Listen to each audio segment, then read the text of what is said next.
The man known to history as Emperor Vespasian was born as Titus Flavius Vespasianus in the village of Falacrine to the northeast of the city of Rome in central Italy on the 17th of November in the year 9 AD. His father was Titus Flavius Sabinus, a member of the gens Flavia, an equestrian family which had been of relatively minor status for several centuries of Roman history, but which had become more powerful from the late 2nd century BC onwards, with a member thereof claiming the consulship, the highest political office in the Roman Republic, in 104 BC. However, the family later suffered demotion within Roman society in the transition from the Republic to the Empire, largely because Vespasian's grandfather had fought on the wrong side of the civil war between Julius Caesar and Pompeius Magnus between 49 BC and 46 BC, and faced sanctions along with many other Pompeians in its aftermath. As a result, Vespasian's father functioned primarily as a tax collector in the province of Asia, in what is now western Turkey, and later as a moneylender amongst the Helvetii north of Italy in modern-day Switzerland. Hardly a distinguished career for the father of a future Roman emperor. However, Vespasian's mother was Vespasia Polla. She came from a more prominent equestrian family. Her father, for instance, was a prefect of the camp, the third most senior rank within a Roman legion, while her brother eventually became a Roman senator. Both Vespasia's family and the gens Flavia were equestrian families, the second highest class within Roman society, being equivalent to the gentry or knightly class in later times, but below the patrician class, the Roman aristocracy. As such, while Vespasian hailed from what might be termed an upper-middle-class family, his background certainly did not indicate that he would rise to the top of Roman society. Vespasian was educated at Cosa, a town in southwestern Tuscany overlooking the Tyrrhenian Sea. His tutoring was overseen primarily by his paternal grandmother Tertulla, whose estate was in the Tuscan countryside.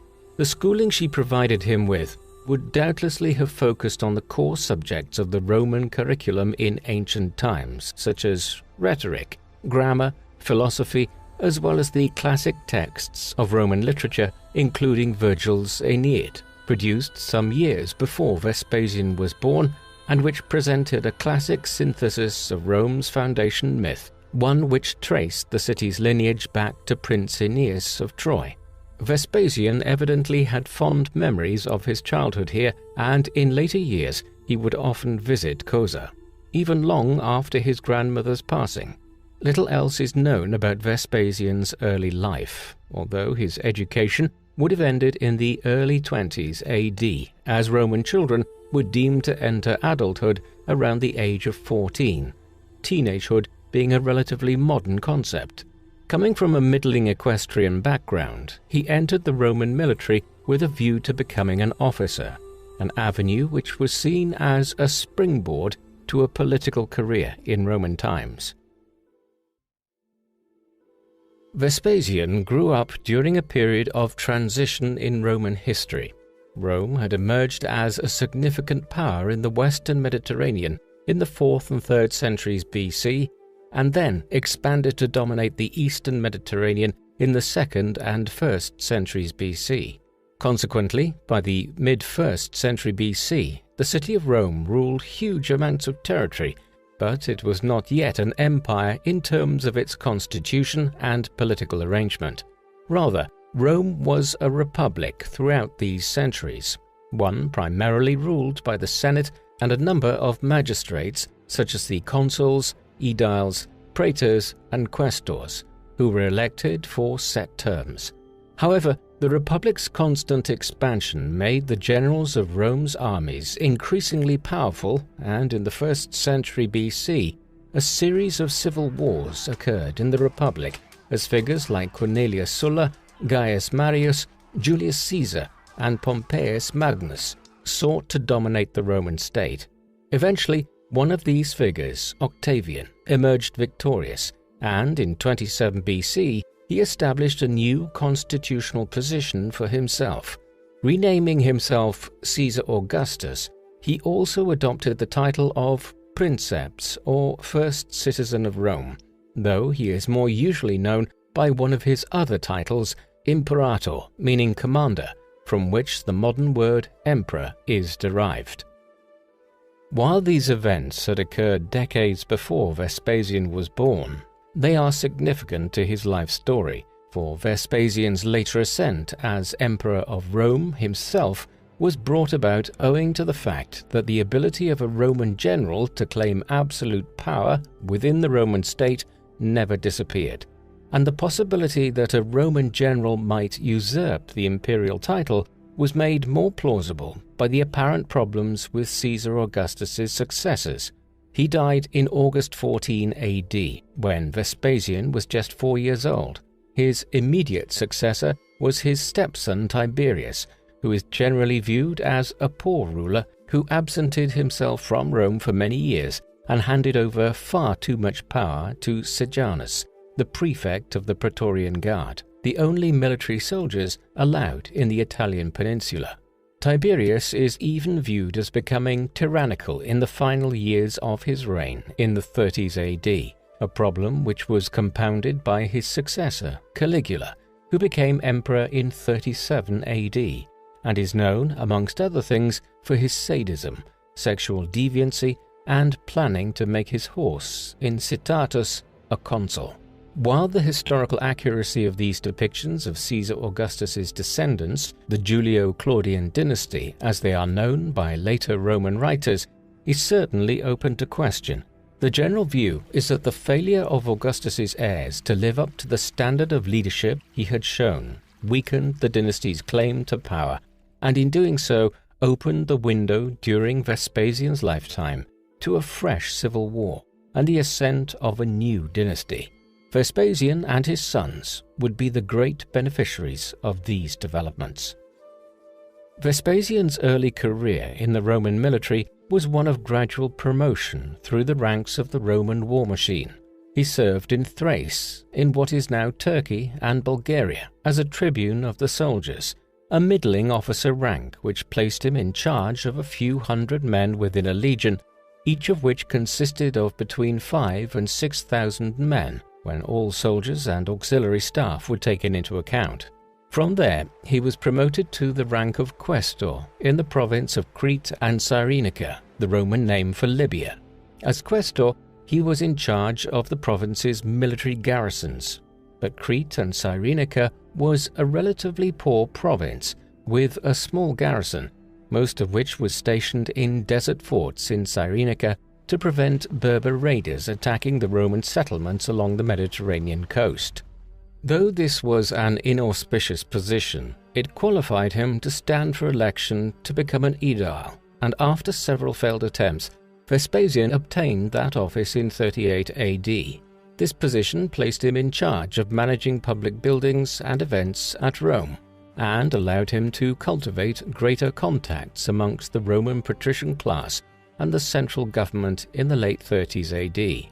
Therefore, he was able to gain election as a praetor in either 39 or 40 AD, the second senior-most magistracy in the Roman political world, junior only to the office of consul and the emperor himself.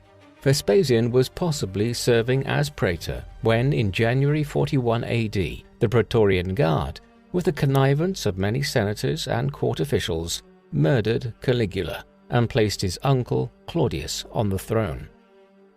During these years of ascent, Vespasian also married and started a family.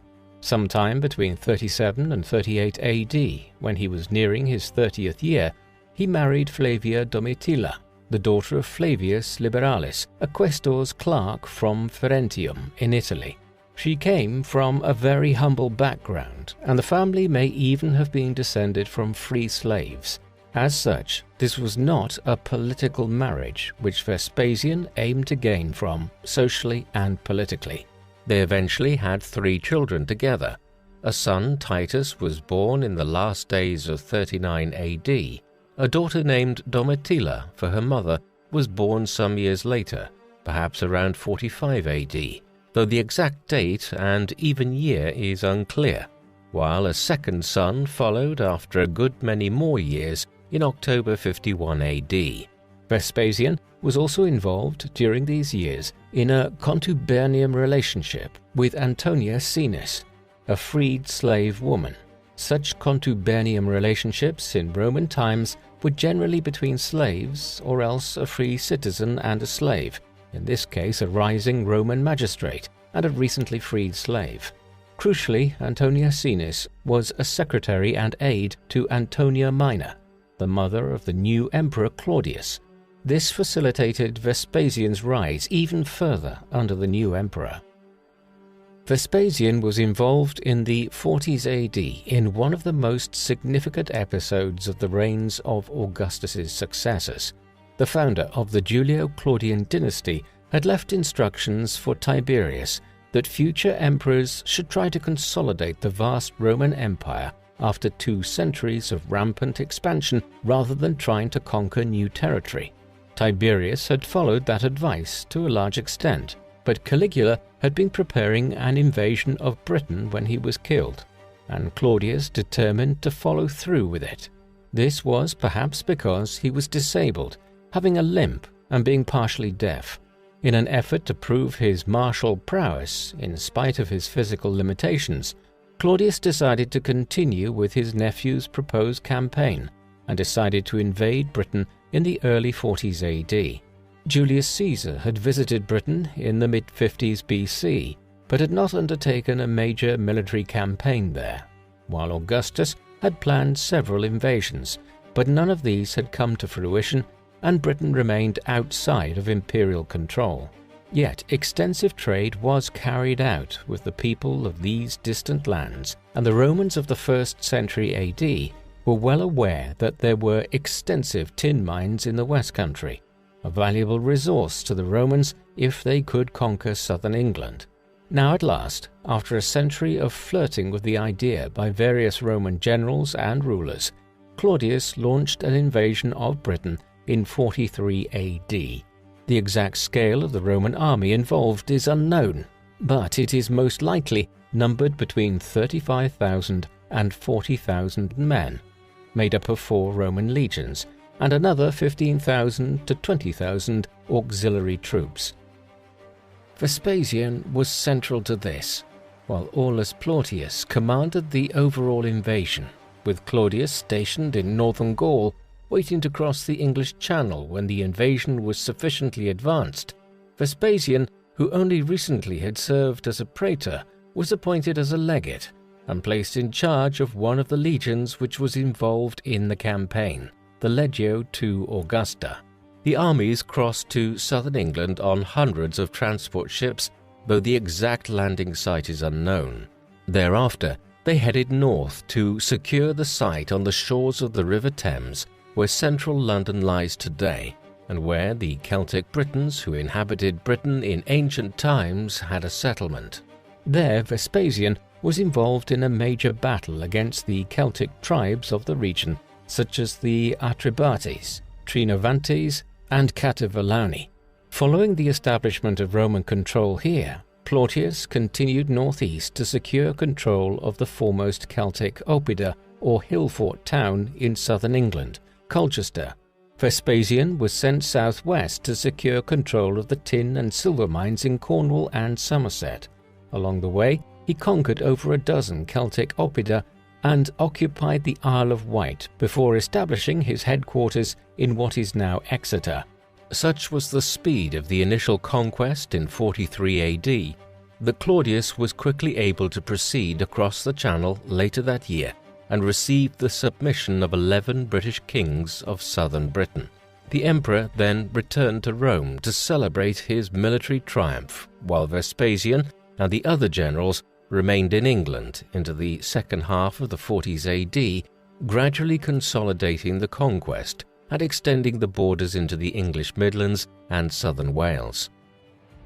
Vespasian finally ascended to the most powerful political office in the Roman Empire in 51 AD when he was elected as consul. There were 2 consuls elected each year, and in the days of the Republic, prior to the creation of the imperial office by Caesar Augustus, the consuls had been the most powerful figures in Rome for the year that they held office.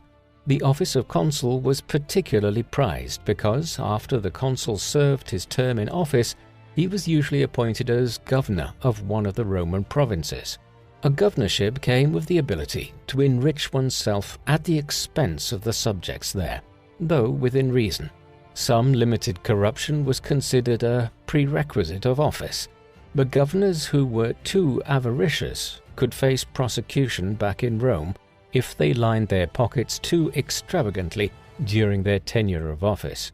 However, Vespasian did not enjoy this privilege of the consulship immediately following his year in office, for the simple reason that in the early 50s AD he fell out of favor with Claudius and in particular his wife Agrippina, who incidentally was also his niece and increasingly the power behind the throne in the latter years of Claudius's reign. When Claudius died in 54 AD, it was widely suspected that Agrippina had poisoned him. A son from an earlier marriage, Nero, became emperor. His reign would form the backdrop to Vespasian's own ascent as emperor. Vespasian had largely retired from public life following his consulship in 51 AD, owing to his falling out of favor with Claudius and Agrippina, and he remained out of public life for the remainder of the 50s AD. However, in 59 AD, Nero, who is depicted by the Roman historians of the early empire as growing tyrannical and unstable as his reign went on, is believed to have had his mother, Agrippina, killed owing to the influence of his soon-to-be wife, Poppaea.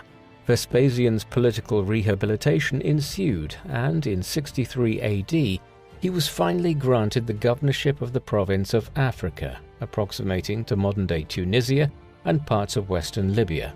His rule here seems to have been unpopular, and on one occasion, the denizens of the province pelted him with turnips. His biographer, Suetonius, who we will hear more about later, suggests that he failed to acquire the riches which he would have expected to while serving in Africa, and as a result, ended up selling mules when he returned to Italy, an occupation which earned him the title the muleteer, though Suetonius's account in this respect seems a little too colorful to be true. These years also saw changes in Vespasian's marital situation. His first wife, Domitilla, died at some stage in the second half of the 60s AD, following which his relationship with Antonia Caenis became more sustained. Despite Suetonius's claims that Vespasian had become a mule trader after returning from his time as governor of Africa in the autumn of 66 AD, Vespasian was selected to accompany Emperor Nero in a planned tour of Greece, an honor he would surely not have been granted had he not retained a certain status in Roman society. This was a dubious honor by 66 AD.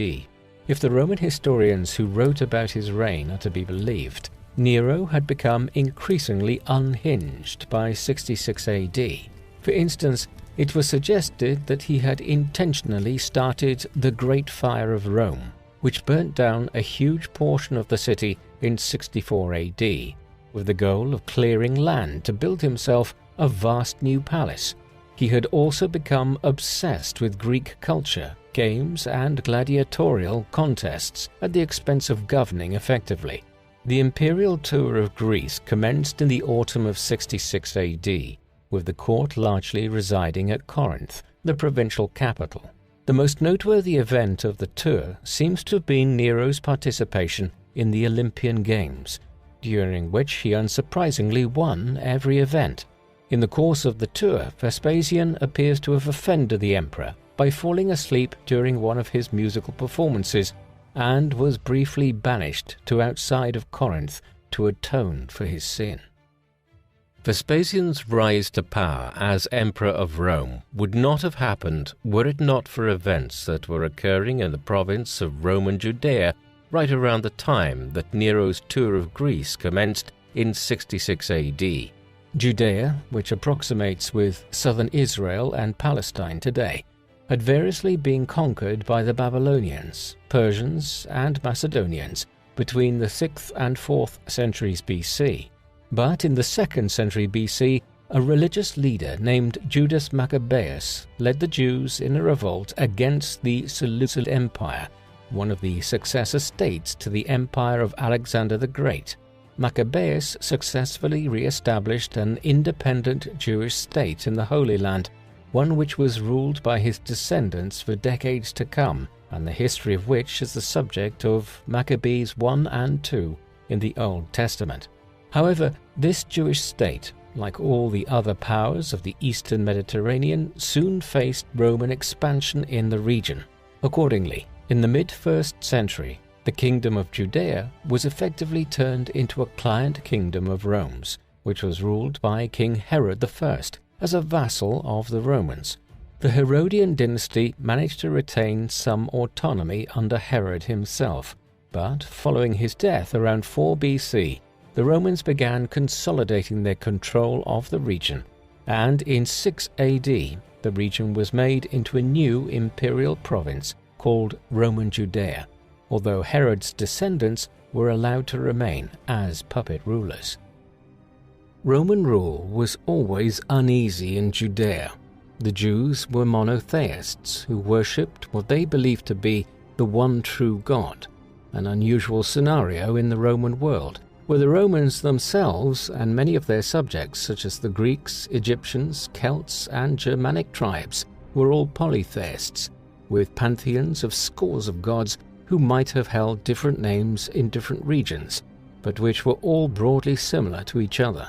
For instance, the Greek king of the gods, Zeus, had a directly comparable god amongst the Romans called Jupiter. The unusual religious situation in Judea, as well as the fractious activity of dozens of messianic preachers across the province in the 1st century AD, ensured that Roman rule in Judea was already tense by the 60s AD, but they declined further following the appointment of Gessius Florus as the Roman governor of the province in 64 AD. Florus severely agitated the situation by allowing sacrifices to the Roman and Greek gods to be carried out at the temple in Jerusalem, the most sacred place for the Jews, as well as synagogues across the province. He also increased taxation throughout the province and stripped a massive amount of gold and silver from the temple authorities. This led many senior members of the Jewish community in Jerusalem to protest to Florus, but his response was heavy-handed in the extreme, having some flogged and others crucified. These events precipitated the beginnings of a Jewish revolt in the city of Caesarea in 66 AD, one which quickly spread across the province and resulted in the swift capture of Jerusalem after an insurrection there. Vespasian was not immediately involved in the suppression of the Jewish revolt. Instead, the legate of the province of Syria to the north of Judea, Cestius Gallus, was dispatched southwards to suppress it. However, his efforts failed, and so Nero, who was in Greece, recalled Vespasian from his exile outside Corinth for having offended the emperor and his musical abilities to lead the suppression of the Jewish revolt. He was duly dispatched to Roman Syria with 2 Roman legions, the Legio X Fretensis and the Legio V Macedonica. He landed with these at Ptolemais, the ancient name for the city of Acre, in April 67 AD. There he was joined by forces sent by King Herod Agrippa II, the Roman puppet king of Judea, who had fled the province when Jerusalem fell to the rebels. Agrippa contributed several thousand loyalist Jewish troops to Vespasian's forces. Thus, with 2 Roman legions and thousands of auxiliary troops, Vespasian invaded Judea from the north in the early summer of 67 AD. In tandem, his son Titus, who had been preparing at Alexandria in Egypt for some months, marched into the south of the province with the Legio XV Apollinaris. Between the 3 legions, the auxiliaries and their native allies, Vespasian and Titus commanded over 50,000 troops. The campaign quickly resulted in successes. Vespasian largely pacified the northern part of the province, Galilee that summer following the successful sieges of Jodfat and Tarichaea, while other major towns such as Tiberias and Sepphoris surrendered without a fight in the face of the advancing Roman army. The fall of Jodfat was particularly significant, as one of the leaders of the Jewish forces there was one Josephus, a member of one of the most prominent families of Jerusalem. This highly learned Jewish rebel subsequently ended up as part of Vespasian's entourage and experienced a complete ideological about-turn. From being a leader of the Jewish revolt in 66 and 67 AD, in the years that followed, Josephus became an ardent supporter of Roman rule in Judea. He subsequently became a free Roman citizen in later years and even adopted the name Flavius Josephus in deference to his patron. He also began working as Titus's translator, but he is most famous for his scholarly work when he went to live in Rome in 71 AD. A few years later, he completed The Jewish War, the most comprehensive account of the Jewish revolt, composed by a witness to it, and one of the most detailed accounts of any ancient war ever written. His other works, Jewish Antiquities and Against Apion, offered accounts of Jewish history, culture, religion, law, and philosophy, some of the most important texts written in Roman times. Josephus would not have produced these works had it not been for the patronage he was provided by Vespasian and Titus following his capture in 67 AD. Following the pacification of Galilee in 67 AD, Vespasian began preparing during the winter for a spring offensive further south towards Jerusalem, while also securing the Mediterranean coastline and linking up with Titus's forces from the south. This was a brutal campaign of suppression, and even Josephus, who was writing about his own brethren, didn't shy away from stating that as many as 100,000 Jews were either killed or enslaved in the pacification of Galilee and the coastal region. Meanwhile, in Jerusalem, various factions had begun fighting amongst each other, leading some to leave the city and reinforce sites such as Masada, an ancient hilltop fortification in southern Judea.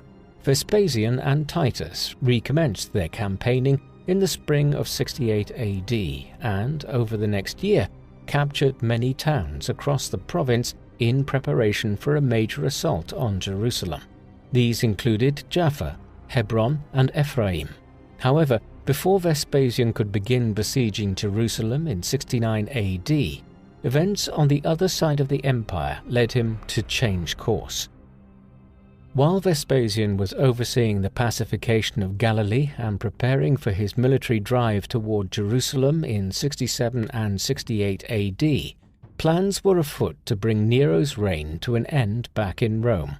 The emperor remained in Greece until the early winter of 67 AD, and it was the following January before he returned to Rome itself.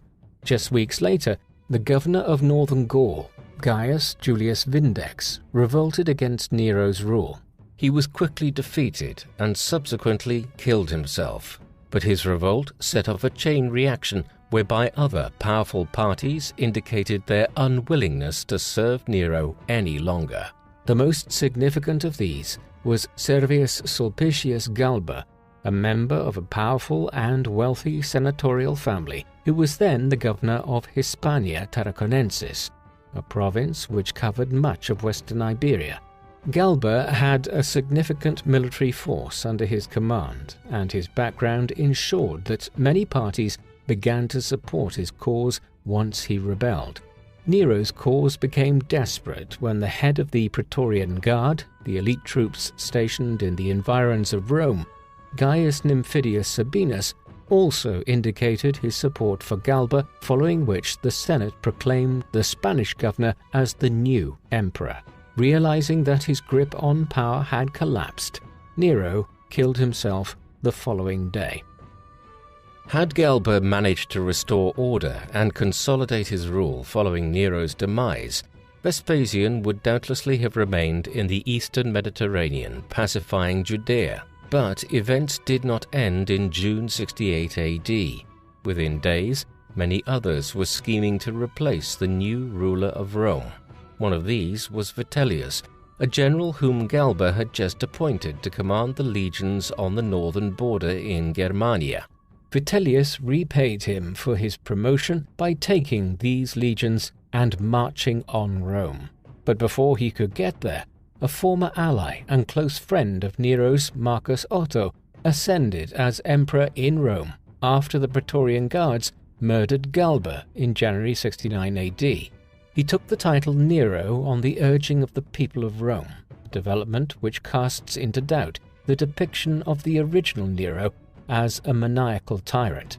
Why would Otho have tried to cast himself as a new Nero if the emperor from 54 AD to 68 AD had been so unpopular? Otto then gathered an army and headed north to confront Vitellius and his legions from Germania. At the Battle of Bedriacum near Cremona in northern Italy on the 14th of April 69 AD, Vitellius won an overwhelming victory. Otto killed himself 2 days later, and Vitellius proceeded to Rome as the third emperor to have reigned already in 69 AD. But there would be one more in what has become known as the Year of the Four Emperors. In the east, Vespasian and Titus were watching events far to the west with interest. Because they were in the process of suppressing the only major revolt underway against Roman rule at the time, Vespasian had the largest army anywhere in the empire under his control. As such, there was a great possibility that if he entered the civil war as a contender to become emperor, he could emerge victorious. He made the decision to do so in the early spring of 69 AD. Most likely once news of Galba's assassination reached Judea.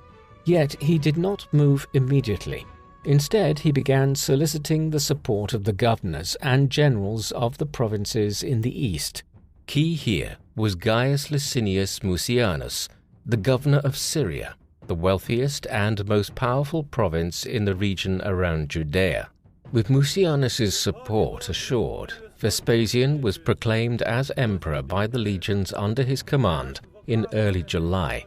Thereafter, the governors of several provinces in the Balkans and in Egypt proclaimed their support for Vespasian, effectively making him ruler of the entire east of the empire and ensuring he had greater military forces and resources available to him than did Vitellius back in Rome. But Vitellius still controlled the Eternal City. The civil war which followed between Vespasian and Vitellius was shorter than many at the time would have expected.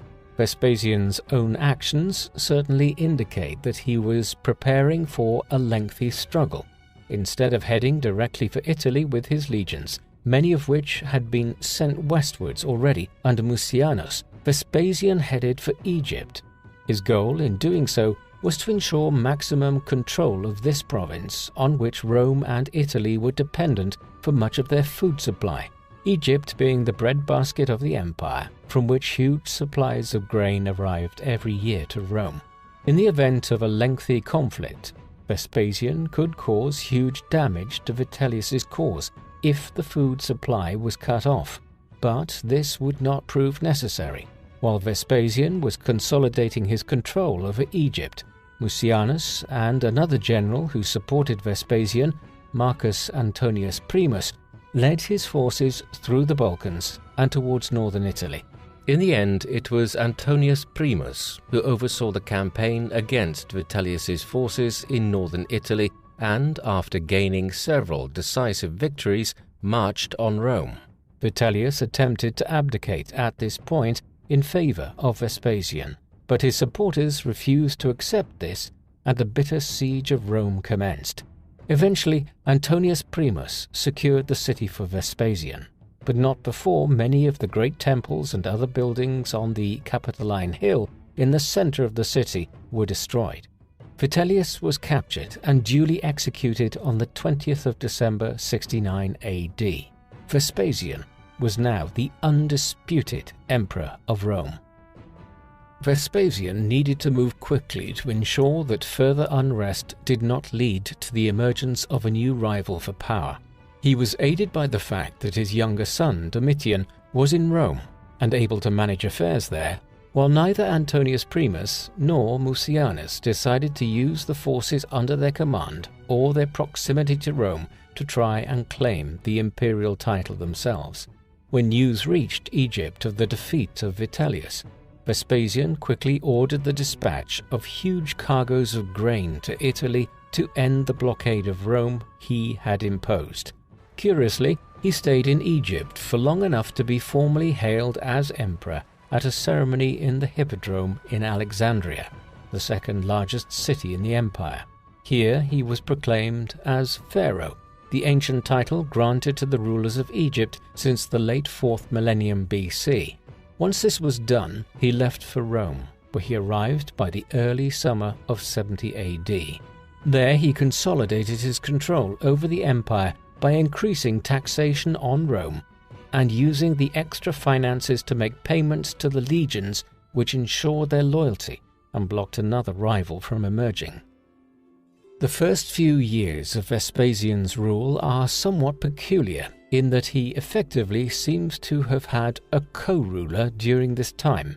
The governor of Syria, Gaius Licinius Mucianus, had been Vespasian's foremost supporter during the civil war with Vitellius, and without his aid and, most importantly, the troops he supplied, it is possible that Vespasian would have been unable to defeat his western adversary and claim the position of emperor himself. Such was his role in Vespasian's ascent to power that he is believed to have stated sometime after the end of the civil war that he had, quote, bestowed the sovereignty upon Vespasian, that is, made him emperor.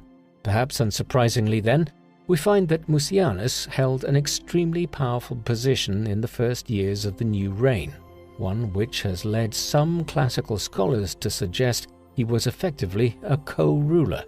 For instance, while Vespasian was in Egypt after Vitellius's defeat, Mucianus was effectively governing the western provinces from Rome. Furthermore, he was appointed as consul, the most powerful political office in the empire, in 70 AD and again in 72 AD. He largely disappears from the record thereafter, and it is likely that he died in the mid-70s AD. While Vespasian had been engaged in the latter stages of the civil war, the Jewish revolt had still been smouldering in Judea, while the victories he and Titus had in Galilee and Samaria in 67 and 68 AD, as well as the infighting between various Jewish factions in Jerusalem, had ensured that there was no momentum for the leaders of the revolt to try to retake any towns or cities in 69 AD. While Vespasian was occupied elsewhere, they still held Jerusalem, along with extensive parts of the east and southeast of the province. Until these were secured, the revolt was not over. For that reason, Vespasian had left Titus in command of a reduced military contingent in Judea when he himself left for Egypt, and Mucianus proceeded northwest with the bulk of their legions. Titus subsequently continued to regain control of other parts of the province, and by late 69 AD, only Jerusalem and a number of other isolated strongholds such as Masada remained in Jewish hands. Then, 3 days before Passover in 70 AD, his armies arrived to Jerusalem and laid siege to the city. This would continue for nearly 5 months, with the city crammed with people who had fled there in the wake of the Roman advance. The siege became an enormously bloody affair, with many dying of starvation before the Roman capture of the city led to massive casualties. Josephus presented the wildly exaggerated claim that over 1 million people died in the siege. But while this can be safely discounted as the kind of embellishment that was typical of ancient historians, the death toll nevertheless must have numbered in the tens of thousands. Most strikingly, the great temple of Jerusalem, the center of the Jewish religious and cultural world, was destroyed in the final days of the siege. thus bringing the Second Temple period in Jewish history, which had commenced when the temple was rebuilt in the 6th century BC after the Babylonian captivity, to an end. The fall of Jerusalem did not bring a complete end to the Jewish revolt. There were still some isolated pockets of resistance to be dealt with. These included the hilltop fortress of Masada, where the Sicarii, a Jewish sect, had moved to and made their base of operations, after falling out with the authorities in Jerusalem in 68 AD, as well as Herodium in what is now the West Bank and Machaerus in modern-day Jordan. Titus, though, would not oversee the final stages of the revolt. Instead, he left the Legio X Fretensis in Judea to carry out these operations and left the east, along with Josephus, to join his father in Rome, because of the reduced forces left behind in Judea, and because of some inertia on the part of the Romans who realized that the isolated pockets of resistance in eastern Judea did not pose any sort of wider threat. It eventually took until 73 AD to complete the full suppression of the revolt, when Masada was captured after a long siege, in the closing stages of which the Sicarii killed each other rather than face capture and enslavement by the Romans. Tens of thousands of Jews were enslaved following the fall of Jerusalem and other engagements during the suppression of the First Jewish Revolt. The destruction of Jerusalem is the most controversial episode of Vespasian's reign, but just as significant were the punitive policies which were imposed on the Jewish people by Vespasian and his sons in the years that followed. Firstly, Vespasian and Titus lauded their victory, despite how bloody it had been, holding a triumph in Rome to celebrate it. More damagingly, the Jews were prohibited from rebuilding the temple in Jerusalem, and the city was occupied by a Roman legion going forward, with army veterans also established in colonies there in a direct assault on Jewish heritage and their religion. As a result of this, many Jews began leaving Judea for Egypt and other provinces in one of the first major early episodes in the long story of the Jewish diaspora. To compound matters, a punitive tax was imposed on all Jews, whether in Judea or the other provinces, whereby they had to pay 2 drachmas every year simply for being Jewish. In all of these was sown the seeds of 2 further major Jewish revolts in the 2nd century AD, one between 1115 and 1117 AD, which engulfed much of the eastern Mediterranean, particularly Egypt, Cyrenaica, and Cyprus, where there were large Jewish communities, and another, known as the Third Jewish Revolt, which occurred between 135 and 137 AD. Scholars have suggested that the roots of modern anti-Semitism can be traced to the anti-Jewish views and legislation which first appeared during Vespasian's reign following the First Jewish Revolt. Judea was not the only region of the empire that was in revolt when Vespasian became emperor.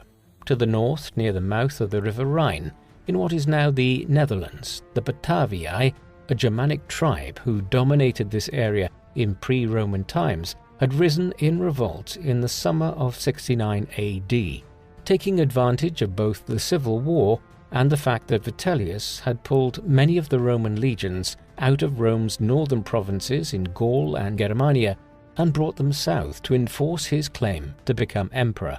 A local Batavian leader, Gaius Julius Civilis, whose name clearly indicates that he had risen in Roman service and Romanized, led this revolt, inspired by the actions of the German warlord Arminius, who in 9 AD had led a revolt in eastern Germany which destroyed 3 Roman legions and pushed the Romans back west over the Rhine. But the Batavian revolt was nowhere near as successful, as the civil war ended before it could gather momentum and the Batavii failed to acquire allies amongst other tribes. Thus, while Civilis did manage to defeat and nearly destroy 2 Roman legions in battle in 69 AD, Vespasian quickly sent an army of 8 legions north, under his son-in-law Quintus Petilius Cerealis. With this massive force, which outnumbered the entire Batavian population, Civilis crushed the revolt, and a legion was stationed permanently at Noviomagus thereafter, the site of the modern-day city of Nijmegen. There are a number of difficulties in evaluating Vespasian's rule. There are multiple detailed histories written by Roman historians who lived during his reign. The primary ones are the histories of Tacitus, a Roman senator of the late 1st century AD, and Suetonius, the author of the Lives of the Caesars, who grew up in the 70s AD and later became an imperial archivist and secretary in the early 2nd century AD. Tacitus's histories covers the period from the Civil War of 68 to 69 AD, down to the end of the Flavian Dynasty, which Vespasian founded in 96 AD. Suetonius's Lives presents biographies of all the Caesars, from Julius Caesar and Octavian down to the end of the Flavian Dynasty as well. In both instances, they were eager to present Vespasian as a model emperor who had restored order to the empire after the civil war and years of alleged tyranny under Tiberius, Caligula, and Nero. Yet they were clearly biased. Tacitus belonged to an old Roman noble family that had fallen on hard times under the Julio-Claudian emperors, but which was restored to prominence during Vespasian's reign. Moreover, his father-in-law had been appointed as governor of Britain by Vespasian, and he had clear reasons for presenting the first Flavian emperor in as positive a light as possible. Similarly, Suetonius's methodology was to present the Julio-Claudian emperors who followed Augustus as tyrants, and to present the idea of a non-hereditary imperial office in the best light possible. Given that his employers in the early 2nd century AD, the emperors Trajan and Hadrian, had both been selected by their predecessors to succeed them, not on the basis of family ties, but purely their merit as individuals. These biases aside, Tacitus and Suetonius, along with Josephus, are still the most important sources we have for Vespasian's time as emperor. Suetonius is a particularly useful source for his reflections on the personality and character of the emperors whose lives he studied. Vespasian, as he depicts him, was a ruler who never forgot his humble roots, remaining amiable and down-to-earth throughout his reign and avoiding the excessive behavior which had apparently characterized the reigns of Tiberius, Caligula, and Nero, each of whom had grown up as part of the imperial family. He was charitable, and this extended in particular to providing financial aid to old impoverished Roman families from the patrician and equestrian classes. This latter trait may have been why he was so favorably depicted by Tacitus, Suetonius, and others, who were members of or had connections to the senatorial and political classes in Rome. Moreover, unlike his predecessors, Vespasian is understood not to have developed the predilection for having people killed for upsetting him over rather trivial matters. One area, though, where he was repressive was in his intolerance towards philosophers, especially those who questioned the wisdom of imperial rule and the hierarchical structure of society. In line with this, he revived certain laws which punished talk of restoring the Republic. The impression overall is of a stable, conservative ruler. While many aspects of Vespasian's reign are obscure or quickly passed over by the main accounts of Tacitus, Suetonius, or the later Greco-Roman historian Cassius Dio, it is clear that he did engage in concerted efforts to promote his reign through propaganda of various kinds. As we will see, much of this focused on his building program, but other measures were also taken. For instance, Vespasian manipulated the Roman coinage to present himself as the unchallenged new emperor. More coins, on average, for the length of his reign were issued bearing Vespasian's profile than were for emperors such as Tiberius, Claudius, and Nero, while there was also a concerted effort to remove the coins which had been issued by Otto and Vitellius with their profiles from circulation, given that for many Roman subjects in the wayward provinces of the empire, coins were the most direct engagement they would ever have with a distant emperor. This was a significant move. This practice was followed by his sons in the subsequent reigns. Vespasian also publicized certain divine omens which were presented as evidence of divine favor towards him becoming emperor. The Romans took such divine omens very seriously, and the success of Vespasian's efforts to promote them is clear from the fact that details of them are related not just by contemporaries such as Suetonius, but also by Cassius Dio, who was writing more than a century after Vespasian's reign. Vespasian was also a major patron of education and the arts. In contrast to his persecution of philosophers, he gave financial and other bequests to eminent poets and artists who lived in Rome and beyond, while set salaries were established for many teachers of Latin, Greek, and other subjects such as rhetoric.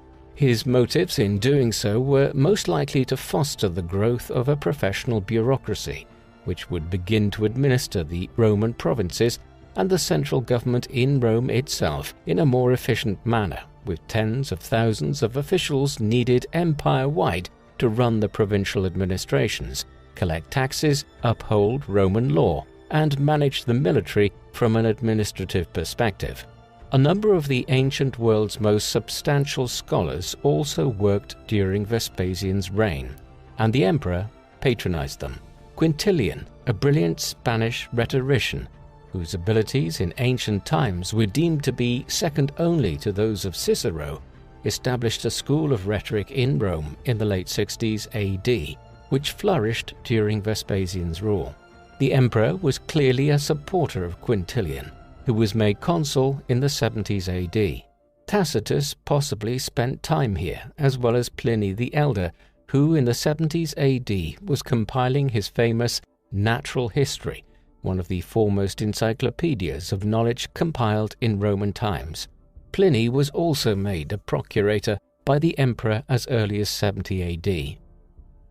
A major aspect of Vespasian's reign was the manner in which he expanded Roman rule in Britain, where 30 years earlier he had been central to the first establishment of Roman rule in the south of the island. This had been expanded northwards into the Midlands and southern Wales in the intervening period, but Vespasian desired to go further. In 77 AD, he appointed Gnaeus Julius Agricola as governor of Britain and charged him with expanding into northern Wales and even further northwards in Britain itself. There is an unusually large amount of information on this campaign because Tacitus composed an historical biography of Agricola, who was his father-in-law.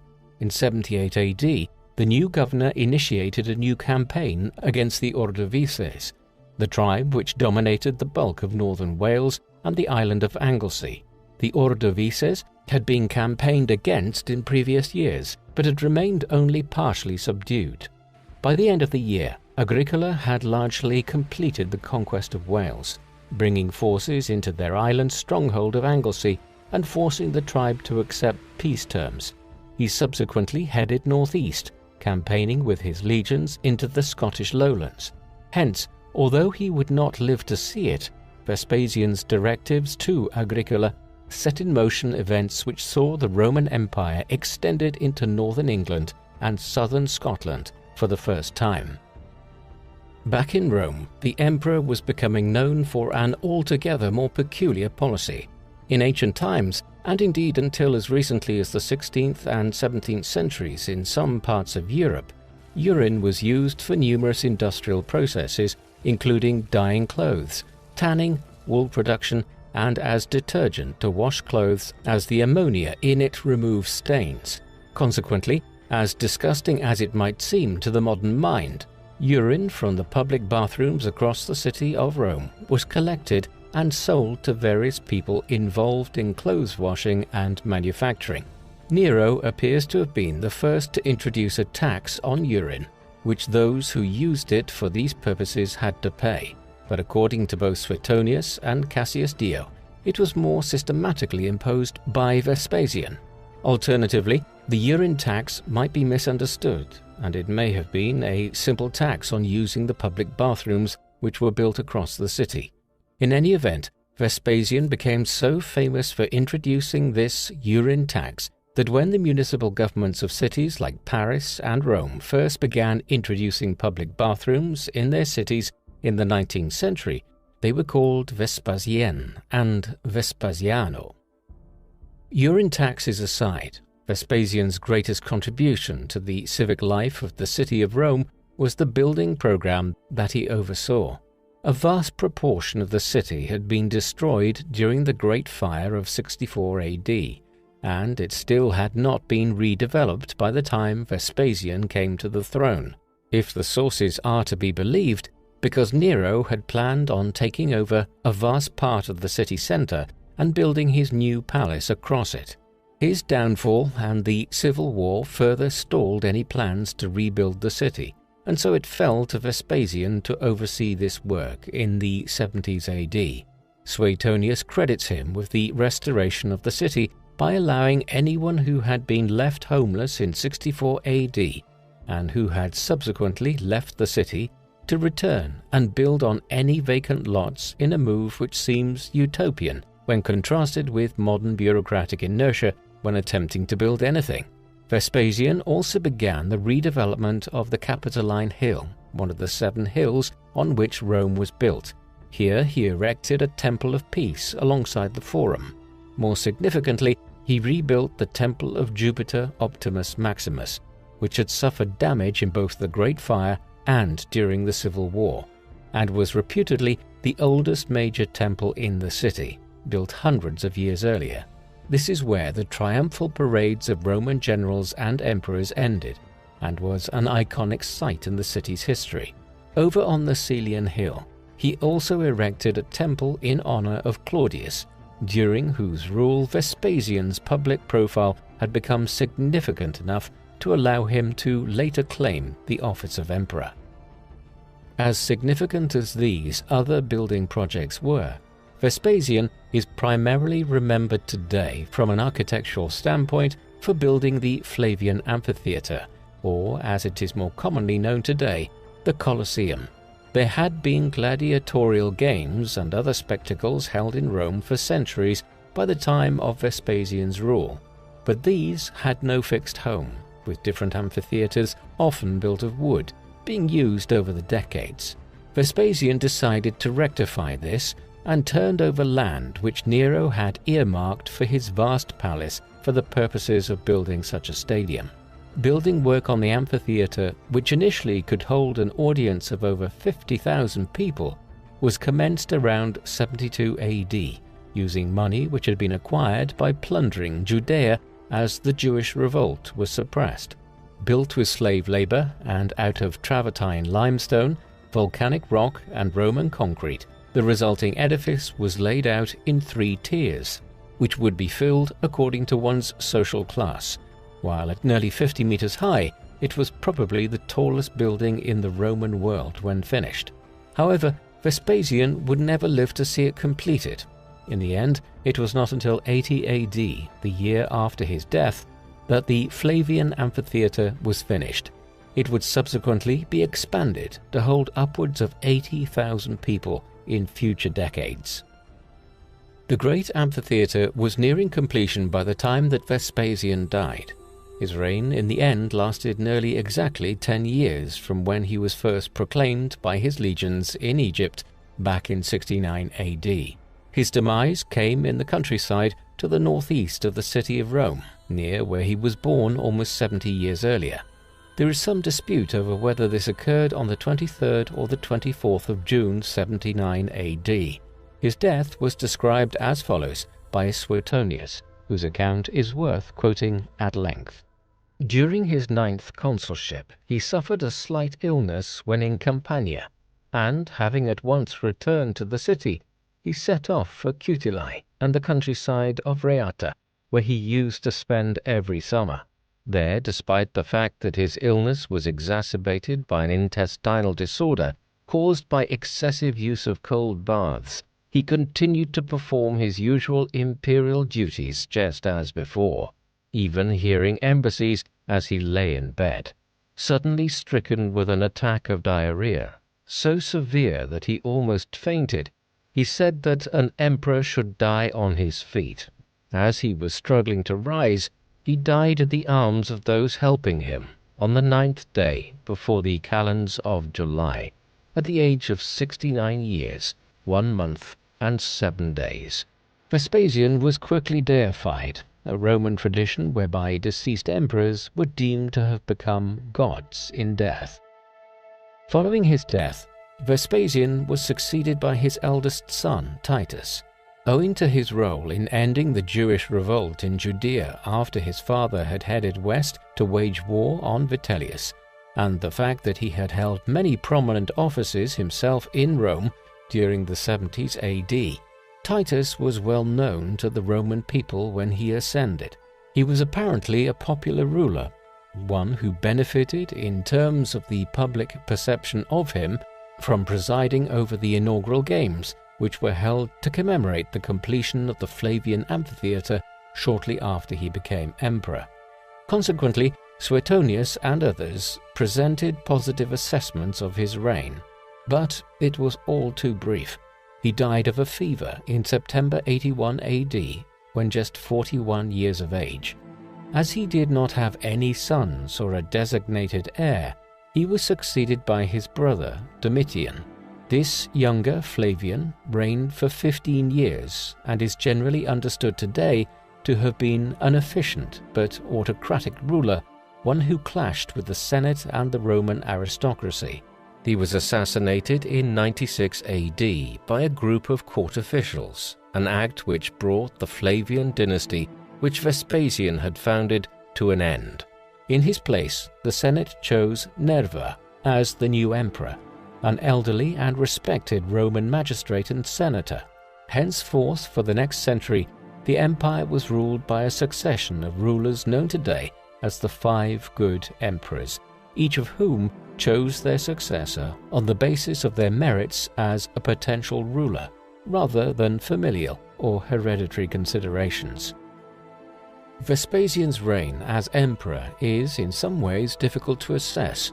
His rise was extremely fortuitous and came about only because he was in command of a large Roman army in the eastern Mediterranean in 68 AD, one which was tasked with suppressing the Jewish revolt when the Civil War broke out back west. He was consequently able to use these military forces to wage war on Vitellius and become emperor himself. In the process, he brought stability to the empire and established a new dynasty which would rule it for nearly 3 decades. His accomplishments thereafter were substantial. He suppressed the Batavian revolt, expanded the Roman presence in Britain, and undertook a major building program, which included one of the most famed buildings in Roman history, the Colosseum. Yet there are black marks against his name. The suppression of the Jewish revolt was brutal, although admittedly much of it was carried out by Titus, while the roots of anti-Semitism are in many ways traceable to policies he enacted against the Jewish people following the revolt. But beyond these issues, it is difficult to assess Vespasian. Overall, he seems to have provided a period of general peace and prosperity after the alleged tyranny of Nero's reign. But whether Vespasian's qualities as an emperor and the contrasting chaos of Nero's reign were inventions of Tacitus and Suetonius in their histories and biographies may never be fully known. What do you think of Vespasian? Was he one of Rome's greatest emperors, who successfully restored order after the chaos of the Civil War, or was he a power-hungry demagogue who was later presented in the best light possible by Tacitus and Suetonius? Please let us know in the comment section, and in the meantime, thank you very much for watching.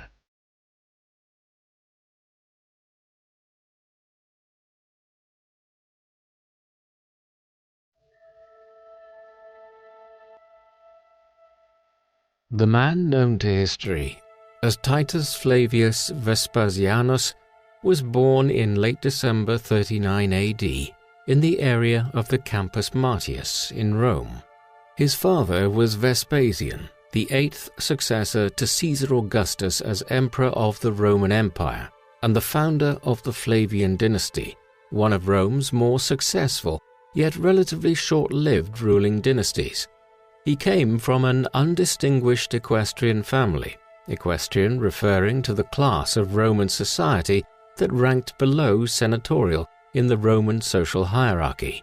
Vespasian was born around 9 AD and entered a Roman world that was relatively settled and stable, having undergone a century of bloody upheaval during the fall of the Republic, ending in the establishment of the Principate under Caesar Augustus and the transition of Roman government from a republican city-state into an autocratic administrative government, responsible for the governance of a vast empire. Titus's mother was Domitilla the Elder, who came from a relatively humble family, the daughter of a quaestor's clerk from Ferentium. She married Titus's father, Vespasian, in around 37 AD, though she would die before her husband's ascendancy to the imperial throne. The cause and exact date of her death are not known. The erosion of the Republic arguably saw its first violent manifestation in the deaths of the Gracchi brothers by their senatorial opponents in 133 and 121 BC. The elder brother Tiberius became tribune of the plebs, an office representing the lower classes of Rome, and used his considerable constitutional powers in an attempt to force through radical economic and land-owning reforms, which faced opposition from the patrician Senate. His apparent radicalism and accumulation of power led to the death of Tiberius and his followers at the hands of a violent mob organized by the Senate, and 12 years later, a similar fate would befall Tiberius's brother Gracchus, when he attempted to rejuvenate the ambitious and reforming legacy of his brother. These blatant displays of political violence and willingness to step beyond traditional political boundaries heralded a century of chaos in Rome, with the incredible expansion of the city's empire and the riches, glory, and prestige this brought to individual commanders was a major factor in destabilizing a political system that was designed to organize the affairs of a city-state, rather than an overseas empire of incredible scope and wealth. Victorious generals led armies that were loyal to themselves rather than to the state, and thus statesmen like Gaius Marius and Lucius Cornelius Sulla started using violence and the riches they had accumulated on campaign to purge political enemies and violate hallowed customs. In the 80s BC, Sulla broke with centuries of tradition to march his army on Rome and declare himself dictator. Another issue the Republic faced was the lack of a major enemy power that could unite Romans in opposition. After the destruction of Carthage in 146 BC and the defeat of Mithridates of Pontus in the mid-1st century BC, Rome did not face an existential threat, anything like that of Carthage in the Punic Wars. This lack of a powerful foe meant that Romans were increasingly turning on one another. This came to a head when a new generation of statesmen and warlords emerged, led by Pompey the Great and Julius Caesar. The wealth, popularity, and power concentrated on these men turned Rome into an effective oligarchy in the 50s BC, with the emergence of the first triumvirate featuring Pompey and Caesar, alongside Marcus Crassus, the wealthiest man in Rome. It was perhaps inevitable that such ambitious men would turn on one another and that the Senate would fight to reassert its influence. The spark came with Caesar's campaign in Gaul, modern-day France, where his stunning and brutal successes garnered him unparalleled fame and admiration in Rome, and saw him possess an immensely powerful army that was deeply loyal to their leader. The Senate, now viewing Caesar as a mortal threat to the Republic, ordered him to relinquish control of his army. Caesar, knowing that such an action would almost certainly lead to his arrest, made the fateful decision to cross the Rubicon River in 49 BC with his army into Italy, thus beginning a great civil war with Pompey and the Senate. The decisive battle was fought a year and a half later at Pharsalus in Greece, where Caesar's legions won a decisive victory, forcing Pompey to flee to Egypt, where he was murdered. In 48 BC, Julius Caesar was the master of Rome and of much of the civilized world. However, this state of affairs was to prove short-lived. Though he was made dictator by the Senate after his victory over Pompey, his move to make himself dictator for life in 44 BC, coupled with his steady accumulation of power, was too much for many in the Senate who were accustomed to a political system in which power was competed for by Rome's patrician families, rather than held and bestowed by one man.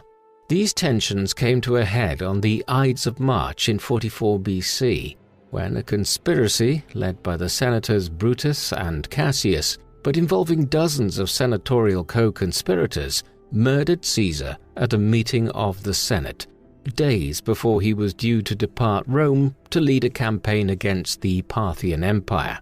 Rome was again plunged into civil conflict, which would last on and off for over a decade, until finally Caesar's adopted son and heir Octavian stood alone at the summit of the Roman world, with total control over the army and state, and was given the name Augustus, meaning revered one, by the Senate. During his 40-year overlordship, Rome would transform from a city-state republic to an imperial government, increasingly aware of and attentive to its provinces outside of Rome itself. Though the decades of Augustus's dominance over the Roman world solidified one-man rule at the top of the political system, the demise of the Republic opened up many opportunities for equestrian families like Vespasian's that were not available under the strict oligarchy of the Republic, especially families from provincial Italy and the regions outside of Rome. Under the emperors, a vast bureaucracy for governing all the provinces of the empire developed, and it became open to aspiring families from throughout the empire in a way that prominent political positions had not been open when a few patrician families dominated the Republic. Thus, although Vespasian's father was a humble money lender and tax collector, his ambitious sons were determined to climb the cursus honorum, the Roman ladder of political hierarchy. Indeed, it was Vespasian's elder brother Sabinus who appeared destined for greatness from an early age, with Vespasian largely following in the latter's footsteps. Nevertheless, after military service in Thrace, Vespasian was made a quaestor in 35 AD, entering into Roman magisterial service. As he climbed the Roman political ladder, Vespasian was able to gain favor with the short-tempered, unpredictable Emperor Gaius, better known by his nickname Caligula, who held power between 37 and 41 AD. Exploiting the vanity of the young emperor, Vespasian used his public office to glorify the emperor's victories and harshly punish those who conspired against him. Substantial advancement for the Flavians came, however, under the rule of Caligula's successor, Claudius. In the early 40s AD, Vespasian received command of Legio II Augusta, then based in the province of Germania. However, in 43 AD, this legion was ordered to become part of the invasion of the island of Britain. Roman influence had been strong over Britain ever since Caesar's first expedition there in the 50s BC. However, Claudius now aimed for complete conquest of the island and its annexation into the empire. Under the overall command of Aulus Plautius, Vespasian led his force along the southern part of the island from east to west, ending in Exeter. Later Flavian writers lightly exaggerated Vespasian's exploits, claiming that he won 30 pitched battles. It is more likely that Vespasian enhanced his reputation through a good performance as a competent military commander, and he was rewarded by Emperor Claudius for his performance in the invasion. After this, both Vespasian and his brother became consul, the highest political office on the cursus honorum, Vespasian gaining the honor in 51 AD. As was traditional, Vespasian was able to administer a foreign province following his consulship, and in 63 AD he became proconsul of Africa, where he demonstrated his rigorous administrative and financial skills. At this time, Vespasian's eldest son, Titus, was around 24 years old. What little we know of Titus's early life is provided by the Roman historian Suetonius, who tells of Titus being raised at the imperial court and becoming very close with Claudius's son Britannicus. It was due to his father's outstanding performance in the invasion of Britain that Titus was able to be educated at the court of the emperor. Britannicus was later assassinated by the Emperor Nero, and it is said, albeit this is difficult to confirm, that a young Titus was sitting alongside his friend when he drank the poison that would kill him. Certainly, Britannicus's death would have a large impact on the young Titus, and he would later work to cultivate his memory. Suetonius states that in around 57 AD, Titus served as a military tribune in Germany and Britain. Military tribunes were officers in the Roman army who ranked below the legate and above the centurion, and was a traditional preparatory role for a career in the upper echelons of Roman senatorial politics. Following this stint in the army, where he gained praise and acclaim, Titus entered the legal profession and married his first wife in around 63 AD, Aracina Tertulla, the daughter of a former prefect of the Praetorian Guard, the elite unit of the Roman army that served as personal bodyguards of the emperor. The couple had a daughter named Julia. However, in the very same year of approximately 65 AD, Aracina died, and Titus then married again, this time to Marcia Furnila. Furnila was from a prestigious senatorial family, and she soon gave birth to another daughter. However, subsequent events would demonstrate the extent to which marriages in elite Roman society were dominated by political and social concerns. Furnila's uncle, Marcius Sornaus, was a former consul who fell foul of the Emperor Nero in 66 AD due to accusations made against him for plotting against the emperor during his stint as proconsul in the province of Asia. His condemnation on false charges immediately blackened any association with his close relatives, and thus Titus divorced his wife that same year to retain his standing amongst Nero and his associates. Up until the year 66 AD, Titus followed a conventional trajectory into the upper echelons of Roman politics. At this time he had gained a quaestorship and thus stood at the lower rungs of the senatorial class. However, things would soon change for Titus and his father as they would embark upon one of the most infamous campaigns of the first century. In 66 AD, Vespasian was invited by the Emperor Nero to accompany him on his tour of Greece as an official travel companion. However, during this trip, Vespasian offended the emperor, leaving a theater or possibly falling asleep whilst Nero was in the middle of one of his long solo singing performances. This led to Vespasian being banned from all companionship with the emperor. Later that year, however, Vespasian was appointed to the command that would dramatically alter the fortunes of the Flavians when he was sent to Judea in order to quell the Jewish revolt that had broken out there. It is not totally clear why he was appointed, but his relatively obscure background and the family name may have convinced the increasingly paranoid Nero that Vespasian did not pose a threat to his authority and would thus be suitable to command a large force. Nero's paranoia at this time derived from the uncovering in 65 AD of the Pisonian conspiracy, a plot to murder Nero and replace him with the aristocratic orator Calpurnius Piso. A great number of senators, equestrians, and military personnel were involved, and the emperor was in many ways lucky to survive. Nero's rule was dramatically altered following the conspiracy's uncovering, and Vespasian's appointment was thus likely made out of considerations for the emperor's own safety, with Nero assuming that Vespasian did not pose a threat to his power. By 66 AD, the situation in Judea was very serious for Rome. Judea had been a province of the Roman Empire since 6 AD, though there had been Roman dominance over the area since the 60s BC, with the conquests of Pompey. Though the Jews were not persecuted for their faith as a recognized religious minority, they suffered under the heavy taxes imposed by the empire and by the appointment by the Romans of the Jewish high priest.